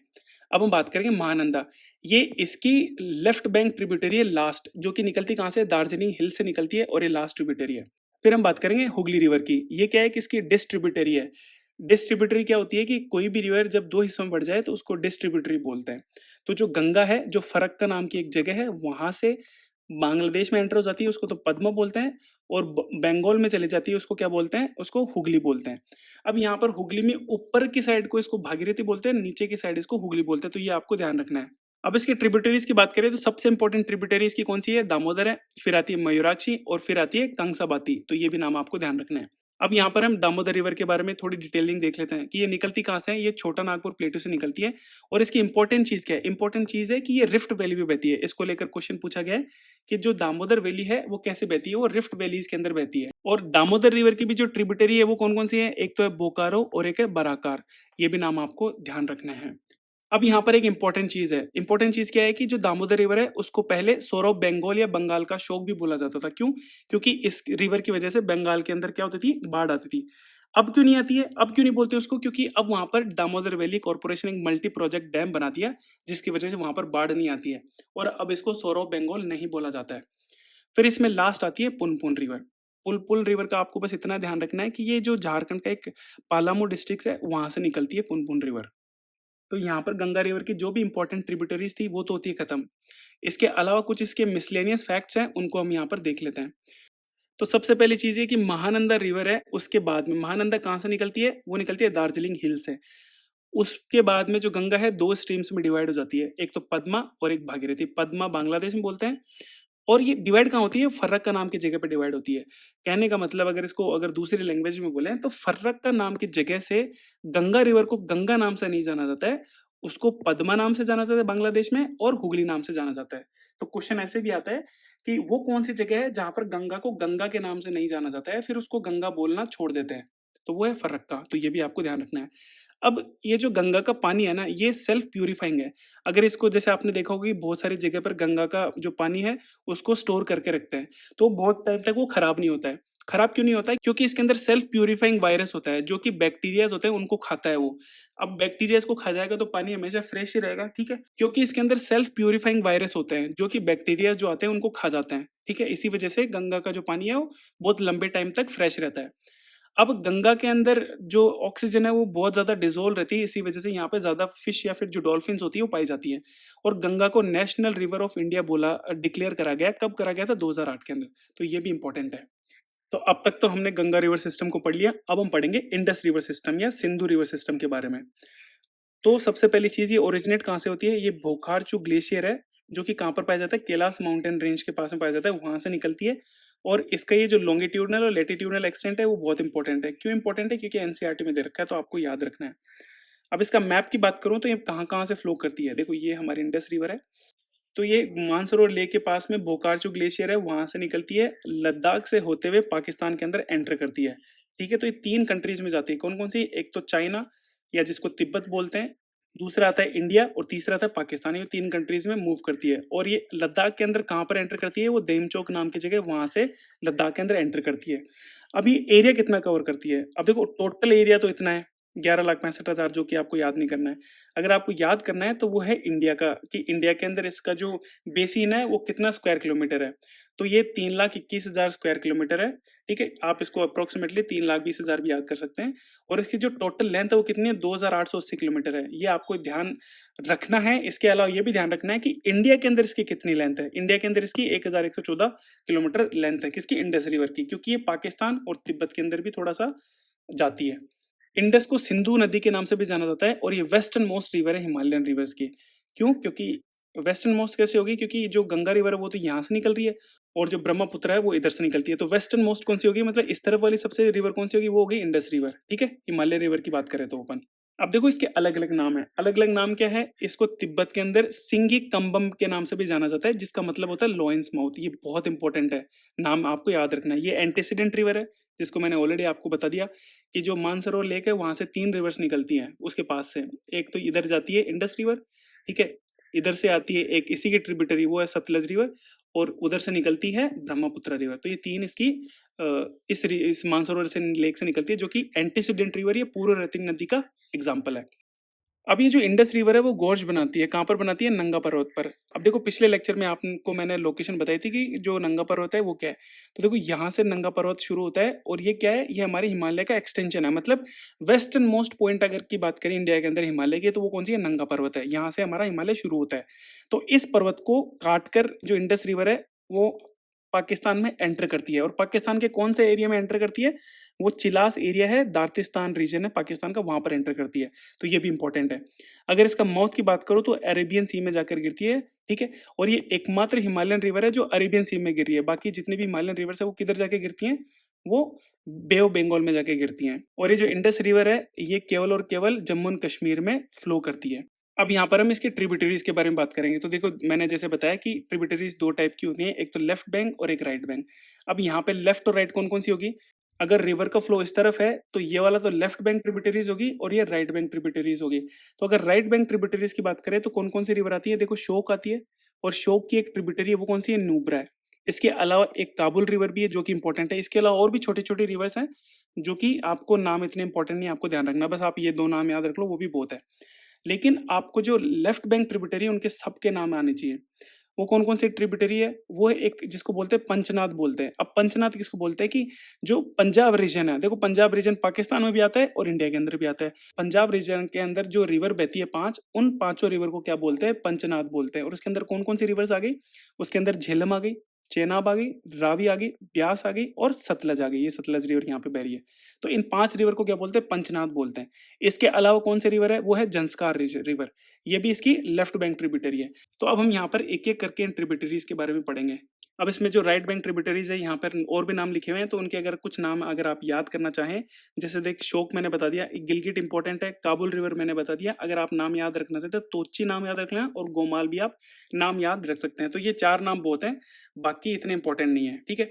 और जितनी भी रिवर्स है ना, ये खुर्रम हो गया या फिर काबुल रिवर, तोची, गोमाल, विबुआ, सांगर, ये सारी की सारी कहाँ से निकलती है? सुलेमान रेंजेस से निकलती है और पाकिस्तान के अंदर आती है। इसी वजह से ये इतनी इंपॉर्टेंट है नहीं, ठीक है। अगर एग्जाम में पूछा भी जाता है ना तो वो शोक या फिर जो काबुल रिवर है इनमें से एक रिवर को देके और बाकी इन रिवर का नाम लिख देगा और पूछ लेगा कि ये लेफ्ट बैंक की है, राइट बैंक की है, या फिर कौन से रिवर का ट्रिब्यूटरीज है। तो बस आपको दो तीन नाम याद रखना, उनसे काम बन जाएगा। और ये जो पंचनाद है, पंचनाद में रिवर मैंने बता दिया कौन कौन सी रिवर आती है? सतलज, ब्यास, रावी, चेनाब, झेलम। ये एक जगह मिलती हैं। देखो मिल कहाँ रही है? देखो यहाँ पर आकर मिल रही है। अब देखो इसमें भी कुछ चीज इंपॉर्टेंट है। इंपॉर्टेंट क्या है कि जब जो झेलम रिवर है, झेलम रिवर कहाँ पर है? देखो ये वाली झेलम रिवर है। ये जब चेनाब रिवर से मिलती है तो इसको चेनाब रिवर बोलते हैं। जब इस चेनाब रिवर के अंदर रावी रिवर रिवर जब मिलती है तो उसको भी क्या बोलेंगे? चेनाब रिवर बोलेंगे। जब इस चेनाब रिवर के अंदर सतलज रिवर मिलती है तो इसको क्या बोलते हैं? सतलज रिवर बोलते हैं। अब देखो इसी तरीके से मैंने इनके कलर भी मार्क करें कि देखो यहाँ पर जब चेनाब रिवर आ रही है तो यहाँ पर ये वाला कलर का सेम कलर है इसका, जब झेलम इसमें मिल जाती है, जब रावी इसमें मिलती है तो भी इसका सेम कलर हो गया। लेकिन जब सतलज मिलती है तो यहाँ पर सतलज का रिवर हो गया। तो इससे आप समझ सकते हैं कि सतलज बोलेंगे चेनाब को। अगर चेनाब जब इसमें जाके मिलती है सतलज के अंदर तो इसको क्या बोलेंगे? सतलज बोलेंगे। तो इस तरह से भी आपके लिए थोड़ी कन्वीनियंट रहेगी। तो आपको ये ध्यान रखना है, इसको लेकर क्वेश्चन पूछे जाते हैं कि झेलम और चेनाब जब मिलती है तो उनको कौन से रिवर बोलते हैं। तो इस टाइप से भी क्वेश्चन पूछे जाते हैं। और ये मिलती कहाँ पर है? देखो यहाँ पर ये पांचों रिवर यहाँ पर आकर मिलती है। तो ये कौन सा एरिया है? ये मिठानकोट एरिया पाकिस्तान का। इसको व्यात रिवर के नाम से भी जाना जाता है और इसका ओल्ड नाम क्या है? वो है वतिस्ता। इसका ओरिजिन कहाँ से हुआ था? वेरीनाग नाम की एक लेक है, पीर पांजाल रेंज के अंदर पड़ती है। अब पीर पांजाल रेंज कहाँ पर आती है? वो जम्मू एंड कश्मीर में आती है। तो मतलब जम्मू एंड जो झेलम रिवर है वो कहाँ से ओरिजिनेट होती है? वो जम्मू एंड कश्मीर से ओरिजिनेट होती है, ठीक है। फिर ये कहाँ कहाँ फ्लो करती है? तो ये इंडिया के अंदर फ्लो करती है पहले तो, और फिर पाकिस्तान जो पीओ के बॉर्डर है वहां से फ्लो करती है। देखो यहाँ पे ये यहाँ से फ्लो कर रही है और यहाँ पे पीओ का जो बॉर्डर है इंडिया और पाकिस्तान के बीच में बॉर्डर बनाते हुए फिर पाकिस्तान में एंटर करती है ये वाली रिवर झेलम। ये श्रीनगर इसी के ऊपर सिचुएटेड है और वूलर लेक से निकलती है। देखो यहाँ पर मैंने दिखा रखा है कि ये वाला जो पोर्शन है ना, ये वाला, ये कौन सा है? ये वूलर लेक है, ठीक है। तो वूलर लेक इसी रिवर से निकलती है। अब यहाँ पर आपको झेलम रिवर की केवल एक ही ट्रिब्यूटरी का नाम याद रखना है और वो है किशनगंगा। और किशनगंगा की एक और ट्रिब्यूटरी है वो है नीलम रिवर। अब ये दो नाम आपको याद रखने हैं। देखो नीलम रिवर के ऊपर एक प्रोजेक्ट है जिसको नीलम रिवर प्रोजेक्ट बोलते हैं, ये इंपॉर्टेंट है। और किशनगंगा के ऊपर किशनगंगा प्रोजेक्ट है जो भी जम्मू कश्मीर के अंदर है, तीनों की तीनों। क्योंकि झेलम रिवर पूरी की पूरी इसमें अपने जम्मू एंड कश्मीर के अंदर है। और इसका एक और प्रोजेक्ट है जिसका नाम इंपॉर्टेंट है वो है तुलबुल प्रोजेक्ट। तो ये नाम आपको ध्यान रखना है। फिर आता है चेनाब रिवर। अब चेनाब रिवर जो है उसका जो ओरिजिन है वो कहाँ है, बारालाचाला पास से निकलती है वो, ठीक है। और ये लार्जेस्ट ट्रिब्यूटरी है, मतलब अगर वॉल्यूम की बात करें तो लार्जेस्ट ट्रिब्यूटरी है कौन सी है, चेनाब रिवर। अब देखो अगर इसकी लॉन्गेस्ट की बात करो तो आप इससे आइडिया लगा सकते हैं, इसको देखिए इसकी लेंथ, सतलज की जो रिवर है उसकी लेंथ देखो वो कहाँ से, मानसरोवर लेक से निकलती हुई आती है और फिर जाकर यहाँ पर मिलती है। तो अगर लेंथ की बात करें तो सबसे बड़ी कौन सी है, सतलज। और अगर लार्जेस्ट की बात करें तो कौन सी है, चेनाब। देखो सेकंड लार्जेस्ट, सेकंड लॉन्गेस्ट भी चेनाब ही होगी, तो इससे भी आप थोड़ा सा आइडिया लगा सकते हैं, ठीक है। तो लार्जेस्ट जो रिवर है वो कौन सी आ गई, चेनाब रिवर। अब ये जो चेनाब रिवर है वो दो स्ट्रीम से मिलकर निकलती है, मतलब दो रिवर मिलकर बनाती है चेनाब रिवर। यहाँ पे पहली आती है चंद्रा और दूसरी आती है भागा। चंद्रा रिवर कहाँ से निकलती है, अच्छा ये मैंने उल्टा लिख दिया, चंद्रा रिवर चंद्रताल से निकलती है और भागा रिवर सूर्यताल से निकलती है। तो यहाँ पर एक बार मैं इसमें जो नोट्स है उसमें भी अपडेट कर दूंगा, आपको याद रखना है चंद्रा रिवर चंद्रताल से निकलती है और भागा रिवर सूर्यताल से निकलती है, ओके। और ये ज्वाइन कहाँ पर होती हैं, मतलब जो चंद्रा और भागा ये दोनों कहाँ पे ज्वाइन होती हैं, वो ठंडी एक जगह है हिमाचल प्रदेश में, वहां पर मिलती है। उसके बाद में इसको चंद्रभागा के नाम से जाना जाता है। और ये जो चेनाब रिवर है ये पाकिस्तान में भी एंटर करती है, ठीक है, पाकिस्तान में जाके मिलती है। लेकिन ये पाकिस्तान में एंटर करने से पहले कितना किलोमीटर चल देती है, वो चलती है 1180 किलोमीटर, ठीक है। इसका एंशिएंट नेम क्या है चेनाब रिवर, वो है अस्किनी। अब जो चेनाब और झेलम रिवर है इन दोनों को मिलाकर, अब देखो यहाँ पर देखो मैंने बताया था कि चेनाब, ये वाली चेनाब है, सॉरी ये झेलम है और ये चेनाब है, ये दोनों जब मिल जाती है कहाँ पर मिलती है, झांग एक जगह है पाकिस्तान में, उस जगह मिलती है। इसी वजह से इसको झांग रिवर के नाम से भी जाना जाता है कभी कभी, ठीक है। तो यहाँ पर ये लिख रखा है कि जब चेनाब और झेलम मिलती है तो उसको झांग रिवर बोलते हैं, क्योंकि झांग एक प्लेस है पाकिस्तान में जहाँ पर दोनों रिवर मीट करती हैं। अब जो चेनाब रिवर पे इंपॉर्टेंट प्रोजेक्ट कौन कौन से हैं, सलाल, दुलस्ती, बगलियार, ये तीन इंपॉर्टेंट प्रोजेक्ट्स हैं, ये बहुत इंपॉर्टेंट है, एग्जाम में बहुत बार पूछे गए हैं। इसके अलावा एक रेटल भी है जो भी, जिसका भी नाम आपको ध्यान रखना है। फिर इसके बाद में आता है रावी रिवर। जो रावी रिवर है वो कहाँ से ओरिजिनेट होती है, रोहतांग पास से ओरिजिनेट होती है, राज से रोहतांग इस तरह से याद कर सकते हैं, जो कि कुल्लू हिल्स के अंदर आता है। और कुल्लू हिल्स किसके अंदर आती है, हिमाचल प्रदेश के अंदर आती है। इसका एंशिएंट नाम भी है, इसको पुरोशनी या फिर इरावती के नाम से भी जाना जाता है। ये कुल्लू वैली से निकलती है, कुल्लू वैली जैसे मैंने बताया कि हिमाचल प्रदेश के अंदर है। इसके ऊपर एक प्रोजेक्ट है जिसको आपको ध्यान रखना है, और उसका प्रोजेक्ट का नाम है थीन डैम, ये इंपॉर्टेंट है। फिर आती है ब्यास रिवर। ब्यास रिवर एक ब्यास कुंड है, वहां से निकलती है, जो कि रोहतांग पास के पास में है। और इसको ओल्ड नाम अगर इसकी बात करें तो ओल्ड नाम इसका बिपासा या बिपासा था, और एक और नाम था इसका अरगिकिया, तो ये भी नाम आपको ध्यान रखना है। ये जो सतलज में जाके मिलती है, कहाँ पर, हरिक के बैराज है, वहां पर जाके सतलज रिवर से जाकर मिलती है कौन, ब्यास रिवर। अब इसमें जो प्रोजेक्ट्स हैं वो इंपॉर्टेंट है, कौन कौन से, एक तो पोंग डैम और एक हरिक के बैराज, ठीक है। ये दोनों आपको ध्यान रखने हैं। पोंग जो डैम है वो ब्यास रिवर के ऊपर है, जो हरिक के जो बैराज है वो ब्यास और सतलज रिवर दोनों के ऊपर है। फिर आता है सतलज रिवर। अब देखो ये कहाँ से ओरिजिनेट कर होती है, उसको मैंने कैसे याद कर रहा था कि सतलज से क्या हो गया, सात हो गया, तो जिसके सात सिर थे वो कैसे होता है, राक्षसी तो होते हैं। तो ये ओरिजिनेट कहाँ से होती है, राक्षस ताल से ओरिजिनेट होती है, जो कि एक लेक है, जो कि कहाँ पर है, मानसरोवर तिब्बत के अंदर है। अब ये एंटर कहाँ से करती है इंडिया के अंदर, देखो एंटर जैसे मैंने बताया कि ओरिजिन इसका तिब्बत के अंदर है, तो इंडिया से एंटर भी तो करेगी। तो ये वाला जो पोर्शन है ना, यहाँ पर ये वाला पोर्शन क्या है, इसको शिपकिला गोर्ज बोलते हैं। तो शिपकिला गोर्ज से ये इंडिया के अंदर एंटर करती है। फिर इसकी एक ट्रिब्यूटरी भी है, वो कौन सी है, ब्यास रिवर। अब ब्यास रिवर इसको ज्वाइन करती है, कहाँ पर ज्वाइन करती है, जो हरिक के बैराज है वहां पर। इसको तिब्बत के अंदर लांगचेन कम्बब के नाम से भी जाना जाता है, ये भी इंपॉर्टेंट है। ये रूपर नाम की एक जगह है, वहां पर गोर्ज बनाती है। एंटीसीडेंट रिवर का एक एग्जाम्पल है, जिसको पूर्वती नदी बोलते हैं। इसके अलावा इसमें कुछ इंपॉर्टेंट प्रोजेक्ट्स है, कौन कौन से हैं, भाखड़ा नांगल प्रोजेक्ट है। इसके ऊपर एक आर्टिफिशियल लेक बनी हुई है जिसको गोविंद सागर लेक बोलते हैं। इंदिरा गांधी जो कैनाल है वो यहीं से ओरिजिनेट होती है, मतलब सतलज रिवर से निकलती है।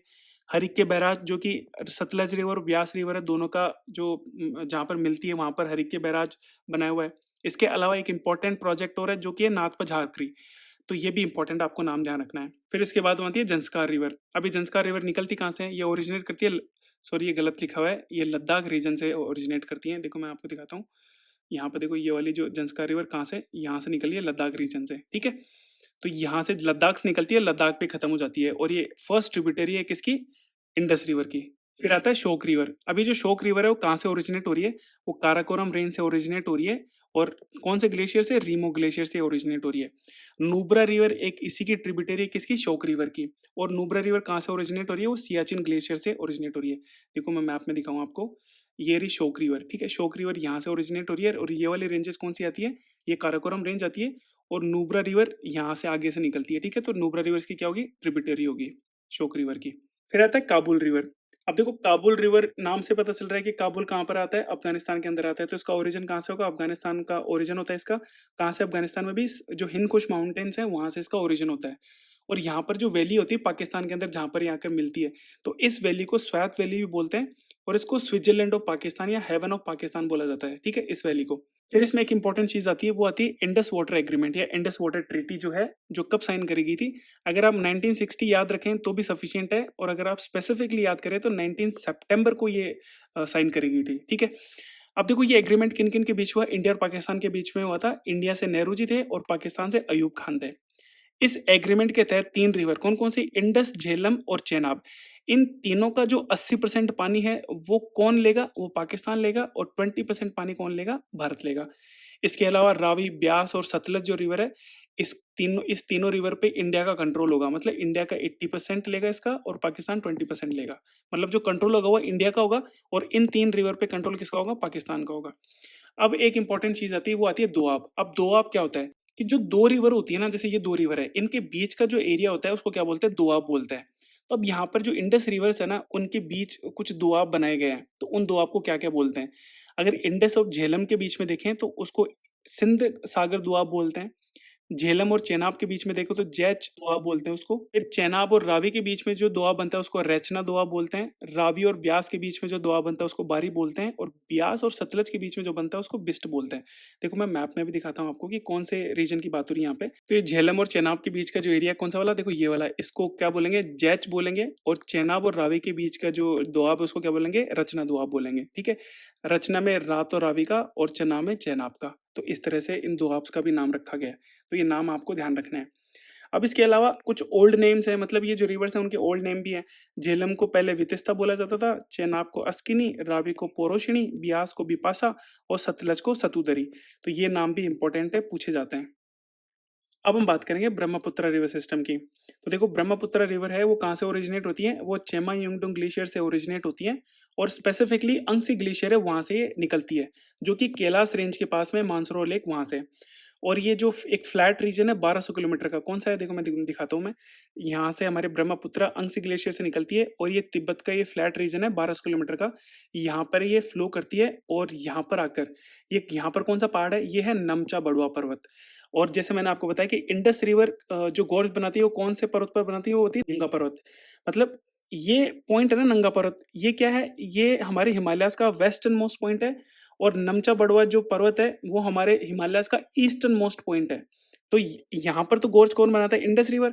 और यहाँ पर गोर्ज कौन बना रहा है, ब्रह्मपुत्र रिवर। नमचा बड़वा पर्वत को काटते हुए इंडस जो रिवर है वो इंडिया के अंदर एंटर करती है, अरुणाचल प्रदेश के अंदर। अब ये जो रिवर है ब्रह्मपुत्र, इसको तिब्बत के अंदर सांगपो के नाम से भी जाना जाता है, जिसको मतलब होता है द प्यूरिफायर। ये भी इंपॉर्टेंट है, ध्यान रखना है। इसके अलावा इसकी एक ट्रिब्यूटरी है बहुत इंपॉर्टेंट, और वो है रेंगो सांगपो, जो कि एक इसकी राइट बैंक ट्रिब्यूटरी किसकी, ब्रह्मपुत्र रिवर की। ये एक गोर्ज बनाती है नमचा बड़वा पे, और ये एंटर कहाँ करती है, आंध्र प्रदेश में एंटर करती है। और कहाँ पर एंटर करती है, सदिया टाउन के अंदर। ये टाउन भी इंपॉर्टेंट है। अब जब ये इंडिया के अंदर एंटर करती है, देखो जैसे मैंने आपको बताया कि जो ये तिब्बत है यहाँ पर तो इसका क्या नाम है, यहाँ तो इसका नाम है सांगपो, ठीक है। अब ये यहाँ पर जब एंटर करती है ना अरुणाचल प्रदेश के अंदर, यहाँ पर इसको क्या बोला जाता है, इसको बोलते हैं सियांग और दिहांग, इसको बोला जाता है किसको, ब्रह्मपुत्र रिवर को। लेकिन जब ये सियांग और ये दिहांग है ना, जब अपने लोहित रिवर से यहाँ पर मिलती है ना, तब जाके इसको क्या बोला जाता है, ब्रह्मपुत्र रिवर बोला जाता है। मतलब ये जो सांगपो रिवर है, ये जब दिहांग रिवर और लोहित रिवर से जब मिल जाती है, तब जाके इसको क्या बोला जाता है, ब्रह्मपुत्र बोला जाता है। इसकी ट्रिब्यूटरीज की बात करें तो देखो इसकी राइट बैंक और लेफ्ट बैंक कौन सी होगी, अगर इधर मूव करिए तो ये वाली तो इसकी राइट बैंक हो गई, और इधर वाली लेफ्ट बैंक हो गई, ठीक है। अब देखो इनमें अगर हम देखें तो लेफ्ट बैंक और राइट बैंक में कौन कौन सी आ जाती है। सबसे पहले हम देखो इसकी राइट बैंक की देख लेते हैं। तो राइट बैंक में सुबानश्री आ गई, मानस आ गई, ठीक है, संकोश आ गई, और तीस्ता आ गई। तो ये तो इसकी राइट बैंक ट्रिब्यूटरीज होगी इंपॉर्टेंट। अगर लेफ्ट बैंक की बात करें तो दिबांग आ गई, लोहित आ गई, बुरही दिहांग आ गई, धनश्री आ गई, ये इंपॉर्टेंट है। इसके अलावा एक बराक रिवर भी है जो कि मणिपुरी हिल से निकलती है, और बांग्लादेश में जाके किससे मिलती है, ब्रह्मपुत्र से मिलती है। और इसी को मिलने के बाद में ब्रह्मपुत्र रिवर को मेघना के नाम से जाना जाता है, ठीक है। तो ये सारी चीज़ें आपको ध्यान रखनी है। अब इसमें कुछ इंपॉर्टेंट जो ट्रिब्यूटरीज़ है उसके बारे में भी देख लेते हैं, जिसमें सुबनसिरी आती है। तो सुबनसिरी इसकी राइट बैंक लार्जेस्ट, मतलब जो राइट बैंक है उसमें सबसे बड़ी नदी है कौन सी? सुबनसिरी, ठीक है? और ये एंटीसिडेंट रिवर है। देखो सुबनसिरी कहाँ पर आती है? ये वाली सुबनसिरी है, और सुबनसिरी के पास में ही माजुली आइलैंड बनाती है। ये एक आइलैंड है, मतलब रिवर के द्वारा बनाया गया आइलैंड है। ओके। फिर ब्रह्मपुत्रा बांग्लादेश में एंटर करती है कहाँ पर? धूबरी के पास में, और साउथवर्ड फ्लो करती है। देखो बांग्लादेश यहाँ पर हमारा ये क्या है? ये मेघालय है, ठीक है? यहाँ पर ये निकल रही है और इधर से साउथवर्ड मूव कर रही है, और धूबरी रीजन है, ठीक है? साउथवर्ड मूव कर रही है इधर से। अब बांग्लादेश में जब ये तीस्ता ज्वाइन करती है, अब देखो जैसे मैंने आपको बताया कि यहाँ पर जो बांग्लादेश में जो हमारी रिवर है ना, जैसे यहाँ तक तो ब्रह्मपुत्र आ गई। जब यहाँ पर तीस्ता रिवर कहाँ से निकलती है? ये जो सिक्किम है ना, वहाँ की एकमात्र रिवर है, और वहाँ से निकलती हुई जब जब इसकी ब्रह्मपुत्र से मिलती है ना, तब जाके इसको जमुना के नाम से जाना जाता है। और यहाँ पर जब जो हमारी जो गंगा रिवर है वो फरक्का बैराज के बाद से निकलती है, तो इसको पद्मा के नाम से जानते हैं, ठीक है? अब ये दोनों जब मिलती है, जब बराक रिवर मिलती है, तब जाके इसको मेघना के नाम से जाना जाता है। तो ये सारी चीजें इंपॉर्टेंट आपको ध्यान रखनी है इसके अंदर। ये ब्रह्मपुत्र है, ये थर्ड लार्जेस्ट रिवर है पूरी एशिया की। एशिया के अंदर अगर पूरा ओवरऑल देखें तो थर्ड लार्जेस्ट है, ठीक है? लेकिन इंडिया के अंदर ये इतनी बड़ी नहीं है, क्योंकि इंडिया के अंदर इसका थोड़ा सा पोर्शन ही, कितना पोर्शन? 916 किलोमीटर ही इंडिया के अंदर इसका फ्लो करता है। इसी वजह से इसको इंडिया के लार्जेस्ट रिवर नहीं बोला जाता है। और ये लार्जेस्ट सेडिमेंट लेकर आती है पूरे इंडिया के अंदर, मतलब वो जो कंकड़ पत्थर होते हैं बहुत सारे लेकर आती है, अगर ओवरऑल बात करें तो पूरे कंट्रीज की रिवर्स में से। और 916 किलोमीटर में भी 750 किलोमीटर तो ये आसाम आसाम में बहती है, ठीक है? इसके अलावा जो दिबांग रिवर है उसकी ट्रिब्यूटरीज कौन सी है, जिसको एग्जाम में पूछा गया था, इसी वजह से मैंने इनके नाम लिखे हैं, नाम याद रख लेना आप। जो बराक रिवर है, जो कहाँ से ओरिजिनेट करती है? मणिपुरी हिल से ओरिजिनेट करती है, और बांग्लादेश में जाकर ब्रह्मपुत्र से मिलती है। माजुली आइलैंड, ये वर्ल्ड का सबसे लार्जेस्ट रिवराइल आइलैंड है, जो कि ब्रह्मपुत्र रिवर पर बना हुआ है। फिर इसके बाद में एक और इंपॉर्टेंट आइलैंड है, वो है उमानंदा। अब इसको क्या बोलते हैं? इसको पीकॉक आइलैंड के नाम से भी जाना जाता है, और ये वर्ल्ड का स्मॉलेस्ट रिवर आइलैंड है। स्मॉलेस्ट, देखो लार्जेस्ट तो मैंने बता दिया माजुली, और वर्ल्ड का स्मॉलेस्ट कौन सा हो गया? उमानंदा हो गया। अब यहाँ पे देखो, ये एक इंपॉर्टेंट चीज है जो कि मेरे को तो कंट्रोवर्शियल लगती है, लेकिन एनसीईआरटी में दे रखा है, तो मैंने यहाँ पे इसको लिखा है। तो गंगा और ब्रह्मपुत्र बेसिन है ना, वो 10 डिग्री नॉर्थ से लेकर 30 डिग्री लेटीट्यूड के बीच में आता है। अब देखो कंट्रोवर्शियल क्यों है? क्योंकि अगर आपको पता हो तो हमारा जो सदर्न मोस्ट पॉइंट है वो कितना है? 8 डिग्री 4 मिनट नॉर्थ है, ठीक है? यहाँ से हमारा शुरू होता है। अगर 10 डिग्री की बात करें तो 10 डिग्री मुश्किल से यहाँ तक होगा, और हमारा जो ब्रह्मपुत्र और जो गंगा का जो बेसिन है वो कहीं यहीं पे खत्म हो जाता है। मतलब यहाँ से तो नर्मदा शुरू हो गई ना, यहाँ से तो इस जगह से तो ये तो ऊपर ही खत्म हो गया, मतलब कर्क रेखा से ऊपर का इसका बेसिन खत्म हो गया। लेकिन ये 10 डिग्री बता रहा है। अब पता नहीं ये क्यों बोल रहा है, एनसीईआरटी में लिखा हुआ है और प्रीवियस ईयर में भी पूछा गया, इसलिए मैंने यहाँ पे लिखा है, आपको याद रखना है। अब हम बात करेंगे पेनिनसुलर पार्ट की, कि पेनिनसुलर पार्ट के अंदर कौन कौन सी रिवर आती हैं। देखो ये जो पेनिनसुलर ड्रेनेज सिस्टम है, ये हिमालय से पुराना है। क्यों है? देखो मैंने इसको ऑलरेडी आपको पिछले लेक्चर्स में एक्सप्लेन कर दिया कि जो पेनिनसुलर पार्ट है वो हमारे इंडिया का ओल्डेस्ट लैंड एरिया है। अब यहाँ पर यही ओल्डेस्ट है, तो यहाँ पर रिवर्स भी ओल्डेस्ट होगी, ऑब्वियस सी बात है। हिमालय तो उसके बाद में बना है, तो रिवर्स भी उसके बाद में बनेगी।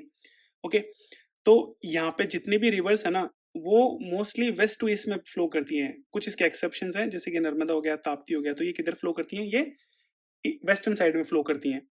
इसके अलावा जो चंबल, सिंध, बेतवा, केन, सोन, ये जो रिवर है ना, ये पेनिनसुलर प्लेट्यू में ओरिजिनेट करती हैं, मतलब यहाँ पर ओरिजिनेट कहीं पर करती हैं, लेकिन गंगा में जाकर मिलती हैं। तो ये किसका पार्ट है? गंगा रिवर सिस्टम का पार्ट है। मतलब इनको हिमालय रिवर ही बोला जाएगा, मतलब चंबल को, सिंध को, बेतवा, केन को, इनको क्या बोला जाएगा? हिमालयन रिवर बोला जाएगा। अब यहाँ पर कुछ इंपॉर्टेंट रिवर सिस्टम है जिनके बारे में पढ़ेंगे, वो कौन कौन से हैं? महानदी हो गया, गोदावरी हो गया, कृष्णा हो गया, और कावेरी हो गया। सबसे पहले हम बात करेंगे गोदावरी की। देखो गोदावरी, ये वाली रिवर जो है ये गोदावरी है, यहाँ पर ये कृष्णा है, और ये नीचे आती है कावेरी, और जो महानदी है वो यहाँ पर कहीं पर आती है, ठीक है? तो सबसे पहले हम पढ़ेंगे गोदावरी के बारे में। तो ये नासिक महाराष्ट्र के अंदर त्र्यंबकेश्वर है, वहां से निकलती है, जिसकी लेंथ कितनी है? वो है 1465 किलोमीटर, ठीक है? इसको साउथ गंगा, दक्षिण गंगा या वृद्ध गंगा के नाम से भी जाना जाता है। क्यों? लेंथ के बेसिस पे। अगर हम पायसनेस या पवित्रता के बेसिस पे देखें तो गंगा ऑफ साउथ को क्या बोला जाता है? कावेरी बोला जाता है। अब देखो यहाँ पे दो चीज है इंपॉर्टेंट, नाम से आपको ध्यान रखना है। नाम से क्या? अगर क्वेश्चन में पूछा जाए गंगा ऑफ साउथ, तो इसका आंसर क्या आएगा? वो आएगा कावेरी। अगर सिर्फ साउथ गंगा बोला जाए तो उसका क्या आंसर आएगा? गोदावरी। बस ये नाम से आपको ध्यान रख लेना है, ठीक है? और पायसनेस के आधार पर कावेरी को गंगा बोला जाता है, और लेंथ के अकॉर्डिंग, क्योंकि ये बहुत सबसे लंबी रिवर है पेनिनसुलर पार्ट की, इसी वजह से लेंथ के बेसिस पे इसको साउथ गंगा बोलते हैं। अब ये जो गोदावरी है वो सेकंड लार्जेस्ट रिवर बेसिन है। पहला कौन सा है? पहला है गंगा, ठीक है। गंगा तो बहुत बड़ा रिवर सिस्टम है। और ये सेकंड कौन सा आ गया? सेकंड आ गया गोदावरी। ये पूरे इंडिया का 10% एरिया को कवर करता है गोदावरी रिवर सिस्टम। अब देखो इसमें कौन कौन सी रिवर्स आती हैं, जैसे मैं बताऊं आपको। अब इसकी मैं देखो लेफ्ट बैंक ट्रिब्यूटरीज की बात करूं, क्योंकि इसका फ्लो इस तरफ है, तो इधर वाली लेफ्ट होगी और इधर वाली राइट होगी। तो ये पूर्णा आ गई, पेनगंगा, वर्धा, वैनगंगा, ये तीनों मिलकर क्या बनाती है? प्राणहिता रिवर बनाती है, तीनों मिलकर। इसके बाद में इंद्रावती आती है, फिर शबरी आती है। और अगर राइट बैंक ट्रिब्यूटरीज की बात करूं तो सबसे बड़ी मंजीरा आती है। बस ये सारी रिवर्स आपको ध्यान रखनी है। सॉरी, पहले परवारा आती है और उसके बाद में मंजीरा आती है।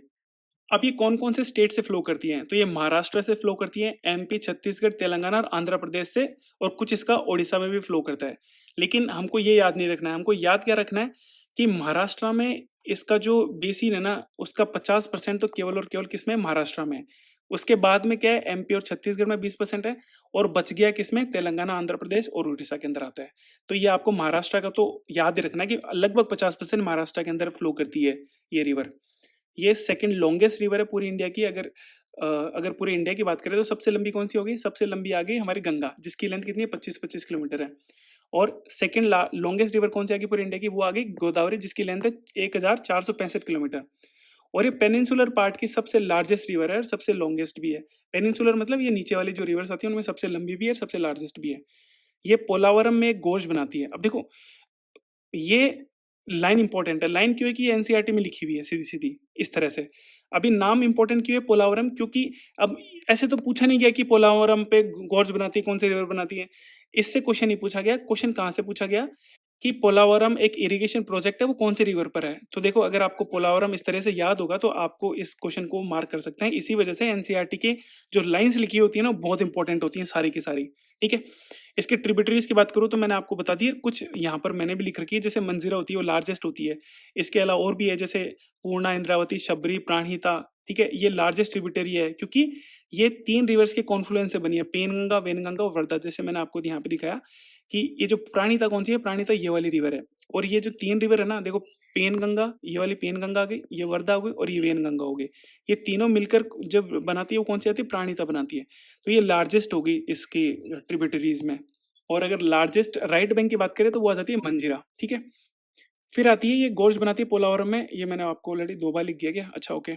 तो ये गोदावरी कहाँ पर एंड होती है? अब देखो गोदावरी जब गिरती है ना बे ऑफ बंगाल में, तो ये 2 स्ट्रीम्स में अलग अलग टूट जाती है। तो पहली को तो क्या बोलते हैं? वशिष्ठा बोलते हैं, और दूसरी को गौतमी बोलते हैं। तो ये भी नाम दोनों इंपॉर्टेंट है। इसके अगर प्रोजेक्ट्स की बात करूं तो एक कालेश्वरम लिफ्ट इरिगेशन प्रोजेक्ट है, जो कि वर्ल्ड का लार्जेस्ट इरिगेशन प्रोजेक्ट है, बहुत इंपॉर्टेंट है। और इसको बनाया कहाँ गया है? तो ये प्राणहिता और गोदावरी जब रिवर मिलती है ना तेलंगाना के अंदर, वहां पर इसको बनाया गया है। इसके अलावा एक इंपॉर्टेंट है निजाम सागर डैम। ये गोदावरी और मंजीरा जो रिवर है उसके कॉन्फ्लुएंस पर बना हुआ है निजाम सागर डैम। फिर आता है कृष्णा रिवर। कृष्णा रिवर कहाँ से निकलती है? सह्याद्री से निकलता है। सह्याद्री में भी कहाँ से? महाबलेश्वर एक जगह है, वहां से निकलती है महाराष्ट्र के अंदर। ये थर्ड लॉन्गेस्ट रिवर है। पहली कौन सी? गंगा, फिर गोदावरी, और फिर थर्ड आती है कृष्णा रिवर। और ये सेकंड लार्जेस्ट होगी पेनिनसुलर रिवर की, क्योंकि पेनिनसुलर रिवर में सबसे पहली बड़ी कौन सी है? वो आती है गोदावरी। इसका अगर कैचमेंट एरिया की बात करूं तो 20% एरिया महाराष्ट्र के अंदर है, 40% कर्नाटका के अंदर है, 20% आंध्रा के अंदर है।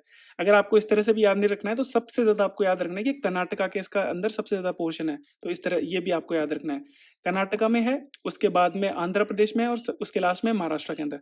तो इस तरह से आपको याद रखना है। इसकी ट्रिब्यूटरीज इंपॉर्टेंट है। देखो मैं यहाँ पे मैप में भी आपको दिखा देता हूँ इसके ट्रिब्यूटरीज के बारे में। देखो अगर इसके राइट बैंक और लेफ्ट में देखें तो लेफ्ट वाला ये हो गया और राइट वाला ये हो गया। तो लेफ्ट में पहले भीमा आती है और फिर दूसरी मूसी आती है, ठीक है। इसके अलावा अगर राइट बैंक में देखें तो कोयना, पंचगंगा, घाटप्रभा, मालप्रभा, तुंगभद्रा और हुंड्री। और ये तुंगभद्रा सबसे बड़ी इसकी ट्रिब्यूटरी है। तो यहाँ पर इसकी ट्रिब्यूटरीज लिखी हुई है, कोयना, तुंगभद्रा, भीमा, मालप्रभा, पंचगंगा। और ये पंचगंगा जो है 5 स्ट्रीम का कॉन्फ्लुएंस है, मतलब 5 स्ट्रीम मिलकर जो रिवर बनाती है, फिर उसको नाम दिया गया पंचगंगा। इसके बाद में घाटप्रभा, मूसी। मूसी हैदराबाद सिटी के अंदर से फ्लो करती है। और एक आती है इंपॉर्टेंट, वो है दूधगंगा। ये इसकी मेजर ट्रिब्यूटरीज हैं। अगर मैं तुंगभद्रा की बात करूं तो ये 2 रिवर के कॉन्फ्लुएंस से बनी है, एक तो तुंग और दूसरी भद्रा। ये ओरिजिन कहाँ से होती हैं? ये वेस्टर्न घाट के अंदर वर्धा घाट है, वहां से ओरिजिनेट होती हैं। ये इसकी जो ये रिवर है, इसकी बैंक के ऊपर हम्पी सिटी है कर्नाटका के अंदर, वो भी है, इंपॉर्टेंट है। हम्पी फेमस क्यों है? विजयनगर जो एम्पायर है उसके अंदर हम्पी आता है, तो इसके लिए बहुत इंपॉर्टेंट, वहां पर भी कुछ इस क्वेश्चन को पूछा जाता है। इसके अलावा अगर मैं इसके प्रोजेक्ट्स की बात करूं तो एक तो पंपा डैम इसी रिवर के ऊपर बना है और दूसरा था नागार्जुन सागर जो कि तुंगभद्रा और कृष्णा रिवर के ऊपर बना हुआ है। और इसके ट्रिब्यूटरीज की बात करें तो हगारी रिवर एक इसकी ट्रिब्यूटरीज है जो कि इंपॉर्टेंट है, नाम आपको ध्यान रखना है। फिर आती है भीमा। अब ये भीमा का ओरिजिन कहाँ हुआ, ये हुआ भीमशंकर महाराष्ट्र से ओरिजिन हुआ, बस आपको इसमें इतना ही ध्यान रखना है। फिर इसमें एक और इंपॉर्टेंट है वो है कोयना। अब ये जो कोयना है इसका ओरिजिन कहाँ से हुआ? महाबलेश्वर से इसका ओरिजिन हुआ। इसको महाराष्ट्र की लाइफ लाइन बोला जाता है, इंपॉर्टेंट है बहुत ज्यादा, ठीक है। ये पूरी की पूरी महाराष्ट्र में फ्लो करती है और वहीं पर जाकर ये जो हमारे कृष्णा है उसमें मिल जाती है। फिर इसके ऊपर कोयना डैम भी बना हुआ है, ये लार्जेस्ट हाइड्रो पावर प्रोजेक्ट है महाराष्ट्र का, जो कि किस रिवर पे बना है? कोयना रिवर के ऊपर बना है। फिर आता है कावेरी रिवर, जो कहाँ से निकलती है? ब्रह्मगिरी हिल से निकलती है। अब देखो मैं यहाँ पे इसको मैप में भी दिखा देता हूँ कि ये जो नीचे वाली रिवर है, ये वाली, ये है कावेरी रिवर, ठीक है। इसकी ट्रिब्यूटरीज कौन कौन सी है? अगर इसकी लेफ्ट बैंक की देखें तो हेमवती, शिमसा और अर्कावती है, और राइट बैंक में कबिनी, भवानी और अमरावती, ये इंपॉर्टेंट इसकी ट्रिब्यूटरीज हैं। और जैसे मैंने आपको बताया कि ये कहाँ से निकलती है? ब्रह्मगिरी हिल से निकलती है और तमिलनाडु रीजन में जाकर यहाँ पर गिर जाती है। और ये एक पेरेनियल रिवर है, मतलब यहाँ पे 12 महीने पानी रहता है। और क्यों रहता है इसको मैंने ऑलरेडी आपको एक्सप्लेन कर दिया। अगर इसकी लेंथ की बात करें तो ये 800 किलोमीटर इसकी लेंथ है, ठीक है। ये मैंने आपको एक्सप्लेन कर दिया। इसके अलावा कौन कौन से स्टेट में ये बहती है? ये कर्नाटका में बहती है, केरल में और तमिलनाडु, तीनों स्टेट में बहती है। और 56% इसका किसमें है? तमिलनाडु में, ये भी आपको ध्यान रखना है। इसको गंगा के साउथ भी बोलते हैं, गंगा ऑफ साउथ बोलते हैं पायसनेस के बेस पे। देखो साउथ गंगा किसको बोलेंगे? गोदावरी को। और गंगा ऑफ साउथ किसको बोलेंगे? कावेरी को। तो ये डिफरेंस आपको ध्यान रखना है। ये जो कावेरी रिवर है इसका एक एंशियंट नेम है जिसको बोलते हैं पोनी रिवर, जो कि तमिलनाडु में इसको बोला जाता है। इसके ऊपर एक वाटरफॉल भी बनता है जिसको बोलते हैं शिव समुद्रम। ये बहुत इंपॉर्टेंट है, एग्जाम में पूछा गया है कि कौन से रिवर पर ये बनता है। फिर श्रीरंगपट्टनम एक जगह का नाम है जो कि कावेरी के ऊपर ही सिचुएटेड है। अब ये जो कावेरी रिवर डेल्टा बनाती है ना, उसको ग्रेनरी ऑफ साउथ इंडिया बोलते हैं। बस आपको ये नाम ध्यान रखना है, इससे ज्यादा इसको आपको कोई डिटेल में नहीं जाना है। ट्रिब्यूटरीज कौन सी है? अमरावती, भवानी, शूर्णावती, शिमशा, हेमवती। हेमा जो वती है वो इसकी लॉन्गेस्ट ट्रिब्यूटरी है। इसके अलावा लक्ष्मणा आ गई, फिर आता है कबिनी, ये इसकी इंपॉर्टेंट ट्रिब्यूटरीज है। अगर डैम की बात करें तो इसमें मैट्यू डैम आ गया, ग्रैंड एनिकट डैम आ गया और कलानी आ गया। मतलब ग्रैंड एनिकट डैम को ही कलानी बोलते हैं और ये तमिलनाडु के अंदर आते हैं। तो ये नाम आपको ध्यान रखना है। कौन सी रिवर पर है? कावेरी रिवर पे है। अब देखो यहाँ पर मैंने एक रिवर का लिख दिया जबकि उसको नीचे लिखना था, लेकिन कोई बात नहीं है। एक सुवर्ण रेखा रिवर है जो रांची, प्लेटू, झारखंड वहां से निकलती है, जो कि झारखंड, उड़ीसा और वेस्ट बंगाल से फ्लो करती है। और इसके ऊपर हुंड्रू फॉल बनता है इस रिवर के ऊपर। इसके अलावा एक पेन्नार रिवर है, ठीक है, जो कि ईस्ट फ्लोइंग रिवर है, कहाँ की? आंध्र प्रदेश की। इसके अलावा एक वैगई रिवर है जो कि सदर्न मोस्ट रिवर है, किसकी? पूरे इंडिया की सदर्न मोस्ट की बात करें तो वैगई रिवर है, ठीक है। तो ये नाम इंपॉर्टेंट है, ध्यान रखना आपको। अब देखो इसका लास्ट जो पेनिनसुलर पार्ट का जो अगर रिवर सिस्टम है इंपॉर्टेंट, वो कौन सा है? वो है महानदी। ये ओरिजिनेट कहाँ से होती है? ये सिहावा हिल्स है जो कि रायपुर छत्तीसगढ़ में, वहां से ओरिजिनेट होती है। ये थर्ड लार्जेस्ट रिवर है किसकी? पेनिनसुलर इंडिया की। देखो ये कितनी लेंथ है इसकी? 900 किलोमीटर है। और कृष्णा रिवर जो कावेरी रिवर उसकी लेंथ कितनी थी? वो थी 800 किलोमीटर। पहली जो पेनिनसुलर रिवर की सबसे बड़ी कौन सी? गोदावरी। दूसरे पे आती है कृष्णा और थर्ड पे आती है महानदी, ठीक है। ये कौन कौन से रीजन में बहती है? एमपी और छत्तीसगढ़ में इसका जो कैचमेंट एरिया है 53 एरिया है, 50% है। और ओडिशा के अंदर बाकी बचा इसका एरिया आता है, ठीक है। तो ये आपको ध्यान रखना है कि मोर देन 50% एमपी और छत्तीसगढ़ में है और बाकी बचा उड़ीसा के अंदर है। ये बे ऑफ बंगाल में जाके गिरती है और इसकी ट्रिब्यूटरी इंपॉर्टेंट है सियोनाथ, ये इंपॉर्टेंट है।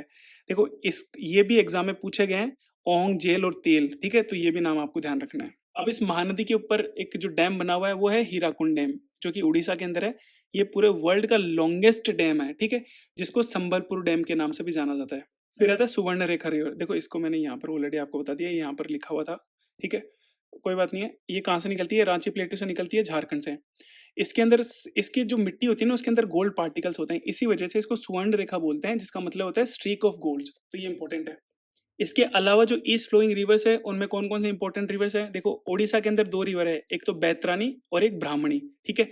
ये दो रिवर इंपॉर्टेंट है जिनके नाम आपको ध्यान रखने हैं, क्योंकि एग्जाम में पूछा जाता है कि जो बैतरानी रिवर है कौन से स्टेट में फ्लो करती है, ठीक है। अभी दोनों रिवर जहां पर मिलती है ना, इनके कॉन्फ्लुएंस पर एक आइलैंड बना है जिसको बोलते हैं एपीजे अब्दुल कलाम, जिसको पुराने टाइम पर उसको क्या नाम से जाना जाता है? व्हीलर आइलैंड के नाम से जाना जाता था, जिसको नाम चेंज करके क्या बना दिया गया? एपीजे अब्दुल कलाम बना दिया गया, ओके।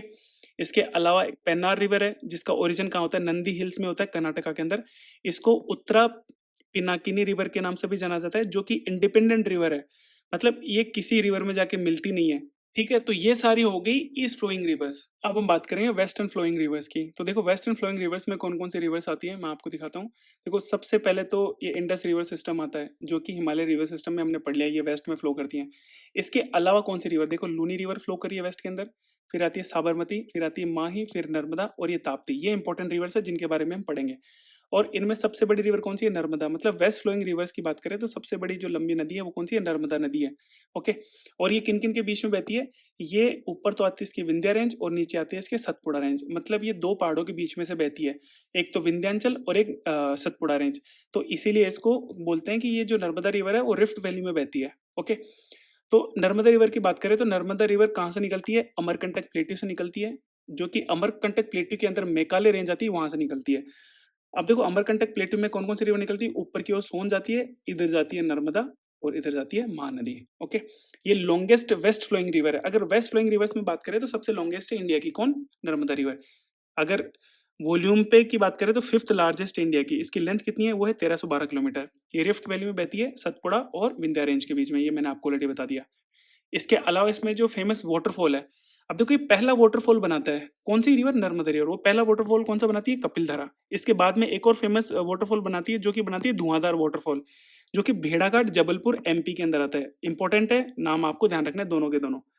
अब यहाँ पे जो मार्बल रॉक्स फेमस है, कहाँ की, भेड़ाघाट की जो मार्बल रॉक्स है वो फेमस है, जो कि नर्मदा रिवर पर है। इसकी मेजोरिटी जो ट्रिब्यूटरीज है वो कौन कौन सी है, तावा है जो इसकी लॉन्गेस्ट ट्रिब्यूटरी है, फिर कोलार और एक हेलोन, ये तीनों नाम आपको ध्यान रखने हैं। इस रिवर के ऊपर एक मेजर डैम भी है जिसका नाम है सरदार सरोवर प्रोजेक्ट, जो कि कहाँ पर है, गुजरात के अंदर है। तो ये भी आपको ध्यान रखना है। ओके, इसको मध्य प्रदेश और गुजरात की लाइफ लाइन बोला जाता है, क्योंकि ये इतने स्टेट में बहती है, एमपी और गुजरात में तो बहती है। ठीक है, इसका जो माउथ है, मतलब ये गिरती कहाँ पर है, अरेबियन सी के अंदर गिरती है और ये एस्चुरी बनाती है। मैंने आपको बताया कि एस्चुरी कौन सी रिवर होती है, जिसके जो माउथ होता है बिल्कुल शार्प होता है, मतलब वो ऐसे मतलब चारों ओर बहती नहीं है, इसकी स्पीड होती है थोड़ी ज्यादा, वो स्पीड होती है जब ये सी में गिरती है तब। तो ये कितना लंबा बनाती है, 27 किलोमीटर लॉन्ग एस्चुरी बनाती है, और ये बहुत इंपॉर्टेंट है, एनसीईआरटी में इसका लेंथ दे रखा है, इसलिए मैंने आपको यहाँ पे लिखा है। फिर आता है ताप्ती रिवर। अब देखो नर्मदा रिवर के जस्ट नीचे कौन सी आ गई, ताप्ती रिवर। देखो ये वाली आ गई रिवर ताप्ती। ओके, तो ये जो ताप्ती रिवर है ये कहाँ से निकलती है, ये मुल्ताई हिल से निकलती है, जो कि सतपुड़ा रेंज के अंदर आती है, और ये एमपी का बैतूल डिस्ट्रिक्ट के अंदर आती है। ठीक है, मुल्ताई हिल्स यहाँ से निकलती है। ये second longest west flowing river है। पहला आ गया हमारी नर्मदा, जिसकी लेंथ कितनी है, 724 किलोमीटर है। इसका जो मैक्सिमम पोर्शन है वो महाराष्ट्र के अंदर है, बस इतना आपको ध्यान रखना है। और ये एमपी और गुजरात तीनों शहरों में, तीनों स्टेट में बहती है।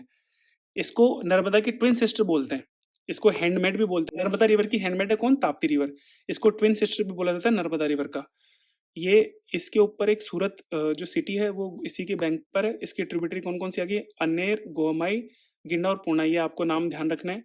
ये गल्फ ऑफ खंबात के अंदर गिरती है। इसके इंपॉर्टेंट प्रोजेक्ट कौन कौन से आ गए, एक तो ककरापारा और एक उकाई प्रोजेक्ट, बस ये नाम आपको ध्यान रखना है। अब हम बात करेंगे लूनी रिवर की। तो देखो लूनी रिवर कहाँ पर आती है, देखो मैं आपको मैप में दिखाता हूँ। ये लूनी रिवर यहाँ से निकलती है और जो गुजरात का कच्छ रीजन है वहाँ पे जाके खत्म हो जाती है। ठीक है, ये राजस्थान और गुजरात में फ्लो करती है। और ये अरावली रिवर है ना, अरावली जो पर्वत श्रृंखला है उसके वेस्ट साइड में आती है। ठीक है, तो जो लूनी रिवर है वो एक इनलैंड रिवर है। इनलैंड रिवर का क्या मतलब हुआ, मतलब कि वो रिवर जो समुद्र में जाकर नहीं गिरती है, बीच में खत्म हो जाती है। तो ये कहाँ पर खत्म होती है, ये रन ऑफ कच्छ में खत्म हो जाती है, इसी वजह से इसको इनलैंड ड्रेनेज या इनलैंड रिवर बोलते हैं। और ये कैसा डेल्टा बनाती है, इंडो एरिक डेल्टा बनाती है। अब ये क्या होता है, देखो कोई भी रिवर कहाँ पर डेल्टा बनाएगी, समुद्र में गिरेगी वहां पर डेल्टा बनेगी। लेकिन अगर कोई रिवर पहले खत्म हो जाती है वहां पर डेल्टा बनाते हैं तो उसको कैसे बोलते हैं, इंडोरेक डेल्टा बोलते हैं। तो ये भी आपको ध्यान रखना है। अब ये राजस्थान की लार्जेस्ट रिवर है और ये कहाँ पर पाई जाती है, अरावली जो पर्वत श्रृंखला है उसके वेस्ट में पाई जाती है। ठीक है, इसका ओरिजिन कहाँ से हुआ, ये ओरिजिनेट हुई जो अजमेर के अंदर नागपाड़ी हिल्स है, जो कि अरावली रेंज का पार्ट है, वहां पर ओरिजिनेट होती है। और इसकी दो ब्रांचेस हैं, एक तो सरस्वती और एक सागरमती। और ये दोनों मिलती कहाँ पर है, ये गोविंदगढ़ एक नाम की जगह है, वहां पर जाकर मिलती है, तब जाके इसको लूनी रिवर बोला जाता है। लूनी रिवर को लवणावरी और एक लवणवती रिवर के नाम से भी जाना जाता है। और ये जो लूनी रिवर सिस्टम है ये कैसा है, इफेमेरल है, मतलब ये कब फ्लो करती है, जब बारिश होती है तभी ये फ्लो करती है, अदरवाइज वो फ्लो नहीं करती है। ठीक है, इसके मेजर ट्रिब्यूटरी कौन सी है, वो है सुकरी रिवर, ये भी नाम इंपॉर्टेंट है, आपको ध्यान रखना है। फिर आता है माही रिवर। अब देखो माही रिवर की आपकी मैं लोकेशन दिखाता हूँ, माही रिवर कहाँ पर है, देखो ये रही माही रिवर। ठीक है, ये वाली माही रिवर, ये एमपी में शुरू होती है, थोड़ा सा पोर्शन इसका राजस्थान में भी कट करता है और फिर ये गुजरात में जाती है, ठीक है। अब ये जो माही रिवर है, ये जो ट्रॉपिक ऑफ कैंसर है ना, मतलब ट्रॉपिक ऑफ कैंसर देखो यहाँ से निकलता है इस तरह से, जो ट्रॉपिक ऑफ कैंसर है वो ऐसे निकलता है और ट्रॉपिक ऑफ कैंसर को 2 बार काटती है। तो ये एकमात्र रिवर है इंडिया की जो ट्रॉपिक ऑफ कैंसर को 2 बार काटती है, ओके। ये कौन-कौन से स्टेट में बहती है? एमपी से निकलती है, ओरिजिनेट एमपी के अंदर होती है। कहाँ पर? जो मेहड लेक है वहाँ से निकलती है, विंध्या रेंज का पार्ट है, ठीक है। एमपी से राजस्थान में जाती है और फिर गुजरात के अंदर जाती है। इसके अलावा इस पर मेजर डैम कौन-कौन से हैं? एक तो कड़ना डैम और एक माही बजाज सागर प्रोजेक्ट इसी रिवर के ऊपर लोकेटेड है। तो ये 2 नाम आपको ध्यान रखने हैं। फिर आता है साबरमती रिवर। देखो साबरमती रिवर भी मैंने आपको दिखाया मैप के अंदर, ये वाली जो रिवर है ये साबरमती है, राजस्थान के उदयपुर से निकलती है और ये भी 2 रिवर का कॉन्फ्लुएंस है। जैसे लूनी रिवर भी 2 रिवर का कॉन्फ्लुएंस थी, एक तो सरस्वती और एक सागरमती। सिमिलरली जो साबरमती रिवर है, एक साबर और एक हेमावती, इन दोनों का कॉन्फ्लुएंस के बाद में इसको साबरमती बोला जाता है, ठीक है। और ये गुजरात का जो अहमदाबाद है, जो गुजरात का जो अहमदाबाद शहर है वो इसी रिवर के ऊपर सिचुएटेड है। फिर आता है घग्गर रिवर। अब ये घग्गर रिवर कहाँ से निकलती है? ये हिमाचल से निकलती है, शिवालिक हिमालयाज से निकल रही है और कहाँ पर? राजस्थान का जो हनुमानगढ़ जो जिला है वहाँ पर ये खत्म होती है और इसी रिवर के ऊपर जो कालीबंगा जो हड़प्पन साइट है वो सिचुएटेड है। किसके ऊपर? घाघरा रिवर के ऊपर। अब देखो ये तो मेन वेस्टर्न फ्लोइंग रिवर्स हो गई। इसके अलावा कुछ इंपॉर्टेंट रिवर्स भी हैं, जैसे शारावती हो गई। शारावती कहाँ पर आती है? कर्नाटका के अंदर आती है, शिमोगा डिस्ट्रिक्ट के अंदर यहाँ से ओरिजिनेट होती है और ये वेस्ट फ्लोइंग रिवर है जिसके ऊपर कौन सा फॉल है? जॉग वाटरफॉल इसी रिवर के ऊपर है। इसके अलावा रिवर जो गोवा है उसके अंदर 2 रिवर है, एक तो मंडोवी और एक जुआरी। जो मंडोवी रिवर है उसको लाइफ लाइन ऑफ गोवा बोला जाता है और इसके ऊपर दूध सागर वाटरफॉल है जो कि बहुत इंपॉर्टेंट है और पणजी जो गोवा की कैपिटल है वो भी किसके ऊपर है? मंडोवी रिवर के ऊपर है। और जो जुआरी है वो अरेबियन सी में जाकर मिलती है, कहाँ पर? मरगमगांव जो बीच है ना वहां पर जाकर अरेबियन सी में जाकर गिर जाती है जुआरी रिवर। फिर आता है कर्नाटका की कुछ इंपॉर्टेंट रिवर है, कौन-कौन सी? एक तो काली, एक शारावती और एक वराही। शारावती के बारे में ऑलरेडी बता दिया, जिस पर क्या बनता है? जोग वाटरफॉल बनता है। एक वराही रिवर है जिसके ऊपर कुंचिकल फॉल जो अपने पूरे इंडिया का हाईएस्ट वाटरफॉल है, वो कौन सी रिवर पर है? वाराही रिवर पर है, ये इंपॉर्टेंट है।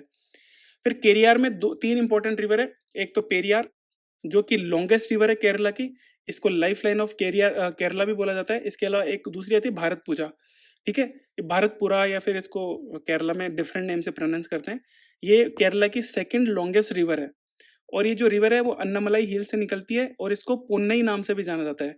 एक नाम है पोन्नी, ठीक है। ये कौन सा नाम है? ये कावेरी को बोलते हैं कहाँ पर? जो तमिलनाडु रीजन में इसको क्या बोलते हैं? पूनी बोलते हैं, किसको? कावेरी रिवर को।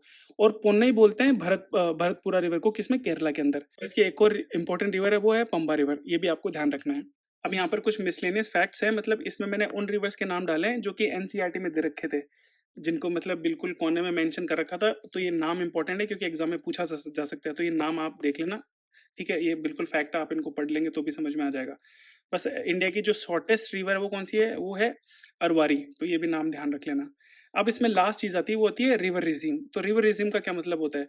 तो देखो कोई भी रिवर है उसके जो वाटर के फ्लो होने का जो पैटर्न है ना, उसी को क्या बोलते हैं? रिवर रिजिम बोलते हैं। मतलब एक ईयर में उस रिवर का जो वाटर किस डायरेक्शन में या किस पैटर्न में फ्लो करता है उसको रिवर रिजिम बोलते हैं, बस। अब इसके अलावा देखो ड्रेनेज सिस्टम में कुछ लेक रह गई, वाटरफॉल रह गए और डैम्स रह गए। तो देखो ये स्टैटिक का पार्ट है। लेक्स और जो कुछ वाटरफॉल है वो तो मैं इस पीडीएफ में दे दूंगा, बाकी इनको पढ़ाने की इतनी जरूरत नहीं है क्योंकि मैं भी सीधा रीड ही करूंगा तो उससे कोई मतलब है नहीं। तो ये चैप्टर यहाँ पर खत्म। धन्यवाद।